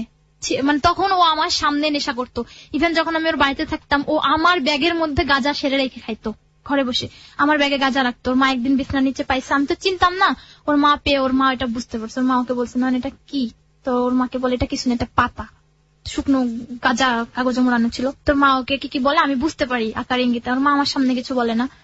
তো পরে ওর মাকে মানে ওই আমার ব্যাগে যখন ওর মা জানতে পারে তখন আমার ব্যাগের মধ্যে সেরে রেখে খেতো। তো আমি কিছু বললাম আমাকে মারতো, তো আমি বলতো যে আবার যখন খুব মারতো, আবার মারার পর না নিজে হাতে খাইয়ে দিবে, আদর করবে, মানে এসে বলতো সরি আমার ভুল হয়েছে, আসলে আমার মাথা নষ্ট হয়ে যায়, রাগ হইলে আমার মাথা ঠিক থাকে। ওর বয়স কত ছিল? ওর বয়স বয়সের ডিফারেন্স কত ছিল? ওর বয়স ডিফারেন্স ছিল মিনিমাম 4-5 বছর। 4-5 বছর। যদিও পরিপক্ক না, তোমার যদি 18 বছরে বা 17 বছরে বিয়ে হয়ে থাকে, ওর 22-23 হবে, ওর 21-22 এরকম হবে, ও তো পরিপক্ক না। হ্যাঁ বলো। তারপর ও ওর ইয়ার লস যায়, পড়াশোনা ইয়ার লস গেছে, ওর ইচ্ছাকৃত হবে কিছু। তারপরে ওরকম আমাকে মারতো। তো মানে মারার পরে আবার এসে আদর করতো, বলতো যে দেখো আমি ভুল করছি, আমার মাথায় আসলে কাজ করেনি, আমি ওর ফ্যামিলি আমাকে বলতো যে ওর ছোটবেলা থেকে ওর জিনের ভাব আছে, মানে ওর মায়ের গায়ে পর্যন্ত হাত তুলতো। তো পরে আমাকে এরকম আমি চিন্তা করলাম যে আমি আসলে এই রিলেশনটা কতদিন, তো আমার ইচ্ছা করতো যে আমি সম্পর্কটা থেকে বেরিয়ে যাই, আমি এখন চাকরি করি, তো আমি কিছু একটা করি, আমি এখন পারবো হয়তো থাকতে, আমি আর কিছু পারতেছি না। কিন্তু আমার ভয় করতো যে ও আমাকে বাঁচতে দেবে না, আমাকে খুন করে ফেলবে, কারণ ও আমাকে মেরে ফেলতো। যখন ওর রাগ হতো, যদি কেউ না কেউ তো আমাকে এসে ঠেকাতো, যদি না ঠেকাতো তাহলে মনে হয় ওই সময় আমি মারা যাই। এখানে আমাকে মানে গলায় পাড়া থেকে শুরু করে চুল ধরে টানা, মাথায় চোখে এখানে সেখানে, আমার এখানে স্পট আছে, পায়ে এখনো ফুলে আছে, আমি হাঁটতে পারি না। ইভেন মাঝে মধ্যে আমার পিঠে খুব ব্যথা করে, আমি সোজা হয়ে দাঁড়াইতে পারি না, খুব কষ্ট হয়। তো আমাকে ও এরকম করতে থাকে, তো আমি কখনো সাহস পাইনি যে আমি রিলেশনশিপটা থেকে বেরিয়ে আসব। তো একটা সময়ের পর এরকম করতে করতে তারপরে এগুলো সহ্য করে থাকতে থাকি। হঠাৎ একদিন আমি যে মানে ওই গাজীপুর ওইখান থেকে বাসা চেঞ্জ করে অন্য কোথাও চলে যাই, ওইখানে আমার অফিস, ওকে আমি একটা জব দিই, আমি একটা অফিস চেঞ্জ করে একটা অফিসে যাই, ওখানে আমার কাজের অ্যাক্টিভিটিস দেখে আমাকে প্রমোশন দেয় ওইখানে, আমাকে কোয়ালিটি থেকে ওখানে বায়ারের ই করে দেয় সঙ্গে, যে জিপিকিউ হিসাবে মানে ওইখানে আমাকে সেটেল করে। তো আমি ওখানে কাজ শিখতে থাকি, স্যার আমাকে হেল্প করে। আর ওইখানে যে কত ঘন্টা জব করতে তুমি? টোটালি আমার জব করা পড়তো 12 ঘন্টা। 12 ঘন্টা জব করে এসে সংসারে কাজ করতে? হ্যাঁ, 12 ঘন্টা জব করে এসে সংসারে কাজ করতে হতো, এবং এই স্বামীর হাতে মার খেতে? এবং স্বামীর হাতে মার খেতে হতো। তো ওরকম করতো। তো যখন মানে ওরকম আমার অফিসে ওকে আমি একটা জবে, এর মধ্যে ও কি করতো, ওকে যে জবটা আমি আমার ফ্রেন্ডকে বলে দিয়ে দিছিলাম, মানে আমার কলিগকে বলে, ওই জবটা রাখতে পারি নাই। ও মাসে প্রায় 5 থেকে 6 দিন অ্যাবসেন্ট করতো, বাসায় শুয়ে শুয়ে ঘুমোতো। আর আমি কিছু বললে আমাকে মারতো, আমি কিছু বলতেও পারতাম না। ইভেন আমি এত অসুস্থ অবস্থায় আমি অফিস করতাম, কিন্তু ও মানে কন্টিনিউ অ্যাবসেন্ট করে যেত। তো এইভাবে করতে থাকলে প্রতি মাসে একটা মানুষের সাথে অ্যাবসেন্ট করলে খুব করে ওটা একদিন বের করে দেয় অফিস থেকে। তো অবশেষে কিছুদিন বেকার থাকার পর আবার আমি ওকে আমার অফিসে চাকরি দিই। এর মধ্যে আমার প্রমোশন হয়, আমি একই অফিসে আমি ওর উপরে চলে যাই, আমি ওর বস হয়ে যাই। থাকতে থাকি, তারপর এরকম করে মারে সবাই আমাকে, ওই অফিসের সবাই বলে যে ম্যাডাম আপনার হাজবেন্ডকে তো এরকম দেখি অমুক ছেলেদের সাথে মিশে এরকম। তো আমি কখনো শোনা কথা কান দিতাম না, কারণ আমি নিজের চোখে দেখলেও ওকে কিছু বলার রাইট আমার ছিল না, কারণ বললেই মার খেতে হবে। আর প্রেস্টিজ থাকতো না, তো আশেপাশের রুমের লোকজন হাসাহাসি করতো। তো আমি একটা সময়ের পর আমি কিছু বলতাম না, তো আমাকে সবাই বলতো, আমি কিচ্ছু ওকে বলতাম না। আমি যে বাসায় থাকতাম ওই বাসায় একটা ভাবি ছিল, আমাকে খুব ভালো করতো, স্নেহ করতো। তো ওই ভাবি আমাকে একদিন বললো, জাফরিন তুমি তো কিছুই জানো না তোমার হাজবেন্ড কি করে না করে, তুমি যখন রাতে ঘুমিয়ে থাকো তোমার ঘরের দরজা খোলা থাকে, তুমি কোন অবস্থায় ঘুমিয়ে থাকো হয়তো তুমি জানো না, আমরা দেখি। তো তোমার হাজবেন্ড তো রুমে থাকে না, দরজা পুরো খোলা থাকে, রাতে 1-1:30টার সময় তোমার হাজবেন্ড কোথায় যায়? তো আমি বিশ্বাস করতাম না, আমি বুঝতাম যে হ্যাঁ এটা সত্য, না হলে ভাবি কেন বলবে আমাকে, ভাবির কি স্বার্থ? তো তারপর আমাকে জিজ্ঞেস করতাম না। তো একটা দিন মানে এরকম করে যে তোর বাড়িওয়ালা ভাই খুব বকতো যে তোমরা এরকম মারামারি করো, আমাকে মানে এত মারতো। কোন মানুষকে এভাবে মানে টর্চার করতে পারে আমি আমার লাইফে কখনো দেখিনি। তো একদিন রাতে আমি সন্ধ্যার সময় আমি অফিস থেকে ফিরে রান্না করি, রান্না করার পর পাশের রুমে একটু গ্যাঞ্জাম হয়, মানে ওর হাজবেন্ড ওয়াইফ একটু ঝগড়া করে। তো ও আমাকে বলে কি হয়েছে, তো আমি বলি যে তুমি এখন রুমে থেকে বেরো না, তোমাকে দেখলে ওদের সঙ্গে তোমাকেও বলবে, তুমিও তো এরকম অশান্তি করো রুমে। বলো ঠিক আছে। তো বিদ্যুৎ থাকে না, খাওয়া দাওয়া করে আমি শুয়ে পড়ি। তো শুয়ে পড়ার পর গরম লাগে, তো ও বলে যে আমি পাশের রুম থেকে আসছি। তো এটা বললে আমি বলি আচ্ছা ঠিক আছে তাড়াতাড়ি চলে এসো। তো আমি বিদ্যুৎ না থেকে আমি উঠে আবার ওই ভাবির রুমে যাই, যে ওইখানে 5 মিনিটের মধ্যে বসে রুমে চলে আসি ব্যাকে। এসে এর মধ্যে বিদ্যুৎ আসে, আমি গোসল করি, খুব গরম লাগে, গোসল করে আমি শুয়ে পড়ি। তো আমার চোখে হালকা ঘুম চলে আসে, এর মধ্যে বাড়িওয়ালা ভাই এসে আমার দরজা লক করে। তো লক করলে আমি ঘুম অবস্থায় চোখে বলে যে আফরিন কি রুমে আছো? তো আমি দরজা ফাঁক করে দেখি অনেক লোকজন, চিন্তা করে কি ব্যাপার কি হয়েছে। তো আমি তখন রুমের মানে লাইট অন করে বাইরে বেরিয়ে বলে কি হয়েছে ভাই কি ব্যাপার? তো বলতেছে কি যে না কিছু না তুমি যাও। এর মধ্যে ওই যে মানে আর যে আদার্স লোকজন ওরা আমাকে দেখে বলতেছে কি যে কি ব্যাপার, এ ছিল না, আমি শিওর এ ছিল না অন্য কেউ। তখন আমার একটু কনফিউশন কি বলে। আর ওই এলাকাটা ছিল খুবই ডেঞ্জারাস, ওইখানে হাজবেন্ড ওয়াইফও যদি সন্ধ্যার পরে একসঙ্গে বেরোতো মানে ওদেরকে আগে ধরে বলতো যে কাবিননামা দেখাও, খুব খারাপ একটা জায়গা ছিল। তো যদি আমাদের কোনো প্রবলেম কখনো হয়নি ওরকম। তো এরপরে আমি আর একটা ভাইকে জিজ্ঞেস করি ভাই কি হয়েছে, পাশেরই মানে রুমমেট। তো উনি বলে যে আপনার হাজবেন্ড আর ওই পাশের রুমের ওই ভাই দুজনে কোথায় জানি গিয়ে নেশা করতেছিল, গাঁজা খাচ্ছিল, তো ওনারা ধাওয়ায় নিয়ে আসছে। তো ওই লোকটা, ওই ভদ্রলোক, আমার হাজবেন্ড তখন আমার পাশে দাঁড়ায় থাকে, ওকে দেখে চিনেও না চিনার ভান করে, বলে যে না মানে আমার সংসারের কথা চিন্তা করে যে হয়তো আমি অশান্তি করব।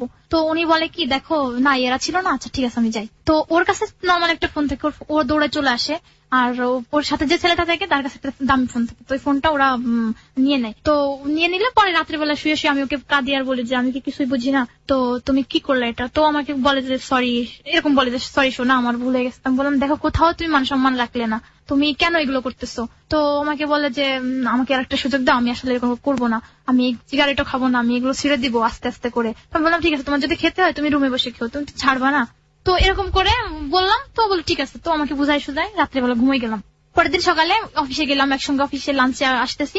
তো ওইখানে আমার যে ভাবি ছিল ওই বাসায় ভাবির একটা ভাই ছিল, তো ওই ভাইকেও ডাকতেছে অফিস থেকে বেরোয় যে ভাই আপনার সাথে আমার কথা আছে, ফোন নাম্বারটা দেন। তো নিয়ে পর আমি বলতেছে জানো নাম্বারটা কেন নিলাম? বললাম কেন? বলতেছে যে নাম্বারটা নিলাম কালকে রাতে যারা আমাদেরকে কর দিছে ওদের দেখতে হবে না, তারা কিন্তু ওখানে স্থানীয় লোকজন গাজীপুরে। তো বলতেছে তাদের দেখতে হবে না, ওরা শাকিল ভাই ফোনটা রেখে দিচ্ছে, ওরা কত বড় কি হয়েছে, মানে এরকম বকা দিয়ে বলছে যে কি হয়েছে বড় ভাই যে আমাদেরকে ওই করতেছে। তো আমি বলছি দেখো, ওকে আমি নর্মালি কথাটা বললাম, দেখো এই জিনিসটা নিয়ে যত মারখামাখি করবা তত তুমি প্রবলেম ফেস করবা, ওরা কিন্তু তোমার ভালো বুঝাই আমাকে কিছু বলে নাই, তো যেহেতু যা হয়েছে হয়েছে, পাস্ট ইজ পাস্ট, এই নিয়ে কথা বলো না। তো আমাকে বলে ঠিক আছে ঠিক আছে। তো আমি যে মুখ থেকে মানে কথাটা বের করছি পাস্ট ইজ পাস্ট, ওই এর মধ্যেই বলছি ঠিক আছে। তো ওই টোটালি ওই মানে কয়েক সেকেন্ডের কথাটা মুখ দিয়ে কেন বেরোলো, ও ঠাস করে রাস্তার মধ্যে মানে হাজার হাজার মানুষ তার মধ্যে আমাকে চড়ানো শুরু করছে যে তুই বলছিস চুপ করতে, আমি চুপ করিস, তুই কথা বলতেছিস কেন? আমি তো জাস্ট এটুকুই বলছি। তো এর মধ্যে ওই রকম অশান্তি চলতেছে। তো একদিন সকালে আমি রাতে খুব মানে টায়ার্ড লাগে, আমি অফিস থেকে ফিরে খুব খারাপ লাগে, তো আমাকে একটু ডাকে। তো আমি ওর দিকে মানে আমি বলি দেখো প্লিজ আমার এখন খুব অস্বস্তি লাগতেছে। তো বলে ঠিক আছে, তো সকালবেলা আমাকে তোমার সময় দিতে হবে। তো আমি বলি সকালে আচ্ছা ঠিক আছে। তো সকালে ঘুম থেকে উঠে দেখি মানে রাতে টায়ার্ড হওয়ার কারণে সকালে ঘুম থেকে উঠতে লেট হয়ে গেছে, তা উঠে আর আমার সকালে মানে ওকে সময় দেওয়া হয় না। তো ও খুবই রেগে যায়। আর ও আরেকটা কথা বলি, ও কখনো মানে খুব অপরিষ্কার অপরিচ্ছন্ন ছিল, গোসল করতো না ঠিকঠাক মতো। তো ও আমাকে ওই দিন সকালে মানে আল্লাহই জানে কেন ও ওই দিন সকালে উঠে খুব মানে ভোরে ভোরে গোসল করছে, আর ওর মুখ চোখ দেখে মনে হচ্ছে আগুন বেরোচ্ছে, যে আমি ওকে টাইম দেইনি। তো ও ওই দিন আমার উপর খুব রেগে থাকে। তো আমি রান্না বাড়া করে অফিসে যাবো, তো এটা করে আমি অফিসে যাই। অফিসে যাওয়ার পর আমার স্যাররা আমাকে খুব বকা দেয় যে তোমার জন্য ওকে চাকরি দিচ্ছি, ও প্রতি সপ্তাহে একদিন করে ওর অ্যাবসেন্ট থাকে। তো ও করে কি, ওদিন তো অফিসে যায় না, অ্যাবসেন্ট থাকে। লাঞ্চ আওয়ারে তো কেউ চেক করা হয় না, ও অফিসে ঢুকে আমি যে রুমে বসে থাকি আমার রুমের ওই বাইরে থেকে গ্লাস দিয়ে মানে টোকা দেয়। তো আমি বাইরে ওকে দেখে আমি রুমের বাইরে আসি, মানে রুমের গেটটা খোলার সঙ্গে সঙ্গে আমার চুলে মুঠি ধরে মার শুরু করে। তো মার শুরু করলে মানে এত মারে যে এক পর্যায়ে যে কাইচি গুলো আছে সিজার, ওটা মানে ফিকে মারে আমার এখানে লাগে, কেটে যায়। কেটে গেলে পরে ওইখানে বুয়া খালা থাকে ফ্লোরে, উনি আমাদের যেভাবে ঠেকায়, মানে অনেক খারাপ অবস্থা হয়, এখানে ফিট হয়ে পড়ে থাকি। পরে ও বেরোয় চলে আসে। তারপর এটা অফিস আওয়ার শুরু হলে স্যারদের কানে যায়। পরে স্যাররা এটা বিষয়টা নিয়ে বলে যে তুমি এত কেন সহ্য করো? সবাই বললো যে ওকে তো কন্টিনিউ প্রতিদিন মারে এরকম। তো সবাই বললো তুমি আর এগুলো করো না, তুমি এবার বেরিয়ে এসো এগুলো থেকে। তো আমি বললাম যে হ্যাঁ আমি আর এটা করতে পারতেছি না, আমি আর পারছি না, আমি বেরোতে চাই, আপনারা আমাকে একটু হেল্প করেন, আমার ফ্যামিলি আমার পাশে নেই, আমি কি করবো আমি কিছুই বুঝতে পারতেছি না। এর মধ্যে ও যে আমাকে মারতো, এর মধ্যে আমিও একবার সুইসাইড অ্যাটেন্ড করি, ঘুমের ওষুধ খাই। এবার ও আমি মাত্র 2টা ট্যাবলেট খেয়ে আমার কিছু সেন্স ছিল না 4 দিন পর্যন্ত, অথচ ও 1 পাতা ট্যাবলেট খাইছে। নোট দিস পয়েন্ট, মানে ও পুরো ওষুধটা খেয়ে নিছে। ওর ভাই ওকে ডাকতে এসে দেখে যে ও বেহুশ ফিট হয়ে পড়ে আছে। তো এর মতো অবস্থায় ওর ভাই আমাকে ফোন দেয় যে তুমি বাসায় আসো। আমাকে তো বাসায় আসতে দেয় না, স্যাররা বলে তুমি থাকো, ওকে আমরা ডাকায় আনতেছি। তারপর স্যাররা আমাকে নিয়ে আসে, এসে ওকে দেখে বলতেছে কি আসলে ও যে অপরাধ করছে সেটা ক্ষমার যোগ্য না, যাই করুক। আর এগুলো হচ্ছে ওর ওই অন্যায়টা করছে, অন্যায়টাকে চাপা দেওয়ার জন্য ওর একটা অভিনয় এটা। তো ওর স্যাররা বললো যে দেখেন আপনারা এটা চিন্তা করেন না, জোর কেউ নেই, আমরা ওর পাশে আছি, বাবা মা না থাকলে আমরা আছি। এটা বললে ও আমাকে ওর ভাইরা আসায় আমাকে স্যাররা বললো যে ও আজকে রাতে এখানে থাক, আমরা যাচ্ছি, কিছু হলে তোমাকে বুঝে দিতে হবে। তো এটা বলে সবাই ভাইয়া স্যারদেরকে বিদায় দেওয়ার জন্য বাসার বাইরে যায়। তো আমি তখন কি করব, আমার হাত পায়ে মানে কোনো বল পাচ্ছিলাম না, আমি জাস্ট ওর বুকের উপর মাথা দিয়ে, দুপুরে এত কিছুর পরে আমি বুকের উপর মাথা দিয়ে আমি ওকে জড়িয়ে ধরে কেঁদে দিচ্ছি, মানে আমার সহ্য হচ্ছিল না। তো যখন কেঁদে দিচ্ছি তখন ওই মুহূর্তে ও কিন্তু মানে মতো অবস্থা সবাই দেখতেছো সেন্স নাই, ও পুরো 1 পাতা ঘুমে 10টা ট্যাবলেট খেয়ে ঘুমিয়ে আছে। আমি যখন ওর বুকে মাথা রেখে কেঁদে দিচ্ছি তখন ও বলতেছে যে সবাইকে নাকি আমাকে বকা খাওয়াতে আনছিলি, তোর পরাণ ভরছে, তুই তো এটাই চাইছিলি। তখন আমি বলতেছি কি তুমি না ওষুধ খাইছো, এটা কি? তো বলতেছে কি যে হ্যাঁ খাইছি। তো বলতেছে আমি তো নেশা করি, আমি তো জীবনে এত নেশা করছি যে আমাকে ওষুধও ধরে না। তো আমি বললাম ঠিক আছে তুমি এখন অসুস্থ, তুমি কোনো কথা বলো না, চুপ থাকো। এই করে ওর ভাই রুমে আসছে, এই মনে করেন খুব মানে বাজে বাজে পুরনো যত ইতিহাস আছে ওর হাঁটতে লাগলো এই কথা। তো ওর ভাই বলতেছে দেখ প্লিজ তুই একটু বোঝার চেষ্টা কর, চুপ থাক, তোর নিজের শরীরের জন্য এটা ভালো না। তো এই করে ওর ভাইয়ের সামনে ও আবার এটা ওটা বলে আমাকে মার শুরু করলো। বিশ্রী গালিগালাজ করতো। তো ওইগুলোর পরে আমি পরের দিন সকালে আবার আমার স্যারকে ফোন করে আমি ওর হাত থেকে মানে কোন রকম একরকম ছুটে পালিয়ে চলে গেলাম অফিসে।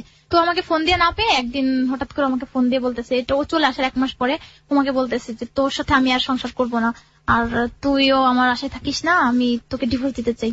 তো আমি বললাম না, এটা বলার আগে আমাকে বলতেছে যে তোর সাথে তো আমি এতদিন ভালোবাসা মানে সংসারের অভিনয় করছি, তোকে তো আসলে আমি বিয়ে করিনি, তোর সাথে তো আমার ওরকম কোনো কাবিন হয়নি, তুই তো প্রস্টিটিউট হিসাবে তুই তো এখন একটা প্রস্টিটিউট, আমি তো তোকে ইউজ করছি, যেহেতু তো আমাদের বিয়ের কোনো এভিডেন্স নেই। তো ওই মুহূর্তে আমার মনে হচ্ছিল যে পৃথিবীতে মনে হয় আমার মতো এই মুহূর্তে কেউ এত অসহায় নেই, আমি কোথায় যাব, কার কাছে যাব। তো ওই দিনই রাতে ও যখন আমাকে বলে যে অস্বীকার করে যে আসলে তোমার সাথে আমার ওরকম বিয়ে হয়নি, তো আমি ওই দিনই সিদ্ধান্ত নিই যে না, আর এই সম্পর্কটাকে আমি ঝুলিয়ে রাখবো না। তো আমি আমার মামাকে ফোন করে মামা বাড়িতে আসি, বাড়িতে যেতে পারি না বাবার সামনে। তো মামা বাড়িতে এসে আমার হেল্প নিয়ে, আমার চাচাতো মামা থাকে একটা ফরিদপুর কোর্ট এরিয়া, তো ওনার হেল্প নিয়ে আমি ডিভোর্স দিই। তো ডিভোর্স দিতে অনেক ঝামেলা হয়, যেহেতু আমাদের কাবিননামা ছিল না। তো এখানে আমি ওকে ডিভোর্স দিই, ডিভোর্স লেটার পাঠিয়ে দিই। তো এরপর থেকে আমি আবার আমার জায়গায় যে জব করতে থাকি, এর মধ্যে ও আমাকে বলে যে আমি ডিভোর্স লেটার পাইনি। তো আমি বলছি পাঠিয়ে দিচ্ছি, তুমি এটা পেয়ে যাবো, হয়তো কিছুদিন লেট হবে। তো হঠাৎ করে একদিন আমি অফিস থেকে বাসায় ফেরার পরে ও আমার বাসায় চলে আসে, এসে আমাকে রুমের মধ্যে মানে টকটক করে আওয়াজ করে, আমি রুম দরজা খুলতেই রুমে ঢুকে গেট লাগিয়ে দিয়েই ওই দিনও আমাকে সমানে মারতে থাকে। মানে আমি চিল্লানো শুরু করি যে আমি তো তোমার ওয়াইফ না, এখন তুমি কেন এটা করতেছো। ও আমাকে জোর করতে থাকে। তো আমি চিল্লাতে লোকজন জড়ো হয়ে যায়। পরে আমার ওইখানে আমার কিছু লোক মানে যারা অফিসিয়াল স্যাররা ছিল, ওদের ফোন দিয়ে আমি যে আমাকে একটু হেল্প করেন, ওনাদের হেল্প নিয়ে আমি টোটালি তারপর সেপারেট হয়ে আমি ওইখান থেকে চলে আসি। ওইখানে জব টম করতে পারি না, কারণ আমাকে তুমি সেপারেট হও কত সালে? 2015 সালে। 15 সালে। এখন কি তুমি বাড়িতে যেতে পারো? হ্যাঁ, আমি বাড়িতে যাই, বাট আমার বোন আমার ভাই কেউ আমার সঙ্গে কথা বলে না, ইভেন বাবা মা। তুমি লেখাপড়াও করো না এখন আর? হ্যাঁ, আমি লেখাপড়াটা চালাই গেছি। আমি এর মধ্যে এবছর ইন্টারমিডিয়েট পরীক্ষাটা দিয়েছি 2016-তে। পাস করেছো? রেজাল্ট এখন আউট হয়নি। ওকে। আর তুমি এখন চাকরিও করছো? হ্যাঁ, এখন আমি এক পাশাপাশি একটা চাকরি করতেছি, কারণ ঢাকাতেই থাকো? হ্যাঁ, ঢাকাতেই থাকি। কারো বাসায় লজিং থাকো? হ্যাঁ। লজিং থেকে নিজে নিজে পড়াশোনা করো? জি। কেন বলতে আসলে আজকে তোমার এই স্টোরিটা, লাইফের স্টোরিটা? আসলে আমি এজন্যই বলতে আসছি যে আমি কি বলবো, আমার নিজের কিছু ভুল সিদ্ধান্ত, কিছু রাগ, আসলে যে রাগগুলো একদমই ঠিক না, বিশেষ করে মেয়েদের জন্য তো মোটেই না। রাগ এবং জিদ মানুষের জন্য হারাম। তো আমি জিদ করে আমার নিজের ভুল, ইভেন আমার ফ্যামিলির প্রতি আমার অভিযোগ আছে একটু, যেটা হচ্ছে আমার বাবা বেঁচে থাকা অবস্থায় আমার ভাই আমাকে যেভাবে মানে ইয়ে করছে, আমার লাইফের ধ্বংসের জন্য আমার ভাই কিছুটা দায়ী। মন থেকে কখনোই মনে হয় ক্ষমা করতে পারবো না তাকে, কারণ সে যদি আমাকে বুঝতো, ওই সময়টা যদি সে আমাকে একটু বুঝতো, একটু বিশ্বাস করতো, বিলিভ করতো, তাহলে হয়তো, বা আমার বাবা যদি আমার পাশে থাকতো, তারা যদি আমাকে একটু সামান্য বুঝতো, তাহলে আমার লাইফটা যে এই পর্যায়ে আসতো না। মানে তুমি কি এটাই বলতে চাও যে মেয়েরা যখন এ ধরনের কোনো বিপদে পড়ে, তখন মেয়েদের কথা ফ্যামিলিতে শোনা উচিত, মনোযোগ দিয়ে শোনা উচিত, তাদেরকে বিশ্বাস করা উচিত? অবশ্যই তাদের বোঝা উচিত, শোনা উচিত, কারণ তাদের একটা মানে আলাদা একটা বিশ্বাসের, কনফিডেন্সের জায়গা থাকা অবশ্যই উচিত, কারণ সে কতটুকু কি করতে পারে, এটা যদি এই বিশ্বাসটা যদি নাই থাকে, তাহলে কিসের ফ্যামিলি, কিসের আপনজন। প্রিয় শ্রোতা, এই প্রশ্নটা রেখেই আমরা আজকের অনুষ্ঠানটা শেষ করব, এবং একই সাথে আপনাকে যে কথাটা বলতে চাই, যারা এই ধরনের ফ্যামিলিতে আছেন, ছেলে কিংবা মেয়ে, ফ্যামিলির প্রত্যেকটি সদস্য সমানভাবে গুরুত্বপূর্ণ, এবং এই গুরুত্বপূর্ণ এমন ভাবে যে এটা শুধুমাত্র মান-ইজ্জতের খাতিরে তাদের প্রতি কোনোভাবেই যেন অত্যাচার না করা হয়। আমরা দেখেছি গ্রাম অঞ্চলে হয় এরকম, যে একটা ছেলে যদি পাশের বাড়ির বা অন্য কোনো এলাকার মেয়ের সাথে প্রেম করে, বাবা মা এটা নিয়ে তেমন একটা মাথাই ঘামায় না, কারণ ও তো ছেলে, ও ভাগিয়ে নিয়ে আসলেও সেটা পরিবারের ইজ্জত যাবে না। যতটা না মাথা ঘামায় একটা মেয়েকে নিয়ে, কারণ একটা মেয়ে যদি প্রেম নাও করে, তাকে নিয়ে যদি কুৎসা রটানো হয়, কোনো ধরনের গালগপ্প শুরু হয়, মেয়েটার প্রতি অত্যাচার শুরু হয়ে যায়, স্কুলে যাওয়া বন্ধ হয়ে যায়, এই ধরনের কাজ করার আগে একটু চিন্তা ভাবনা করে দেখবেন, মেয়েটার প্রতি বিশ্বাস রাখবেন, ওর ভয়েসটা শুনবেন, কারণ আপনার অত্যাচার হয়তো বাধ্য করবে ওকে সত্যি সত্যি ওর জীবনে বড় কোনো ভুল করতে, আমাদের এই আফরিনের মতো। কোনো ভুল না হোক আপনার জীবনে, এই শুভকামনা জানিয়ে আজকে হ্যালো 8920 শেষ করতে চাই। যারা আফরিনকে দেখেছেন, আফরিনকে মন্তব্য করেছেন, তাদেরকে ধন্যবাদ জানাবো, এবং একই সাথে যারা এই গল্পটি থেকে কিছুটা ব্যক্তি জীবনেও শিক্ষা নিয়েছেন, তাদেরকেও ধন্যবাদ। জন্য সাহায্য চাইতে এসে ভারী অন্যায় করে ফেলেছেন সোনু পণ্ডিত। হেড মাথায় সেখান থেকে বেরিয়ে চলে এলেও একেবারে আশাহারা হননি তিনি। ভেবেছিলেন সরকারের সাহায্য ছিল না, চৌধুরী সাহেব নিশ্চয়ই দেবেন। এককালে তো চৌধুরী সাহেবের সহযোগিতা পেয়েই না স্কুলটা দাঁড়িয়েছিলেন সোনু পণ্ডিত। সে আজ বছর 25 আগের কথা। আশেপাশে 2-4 গায়ে স্কুল বলতে কিছুই ছিল না। লেখাপড়া কাকে বলে তা জানতোই না গায়ের লোক। তখন সবেমাত্র এন্ট্রান্স পাশ করে বেরিয়েছে সোনু পণ্ডিত।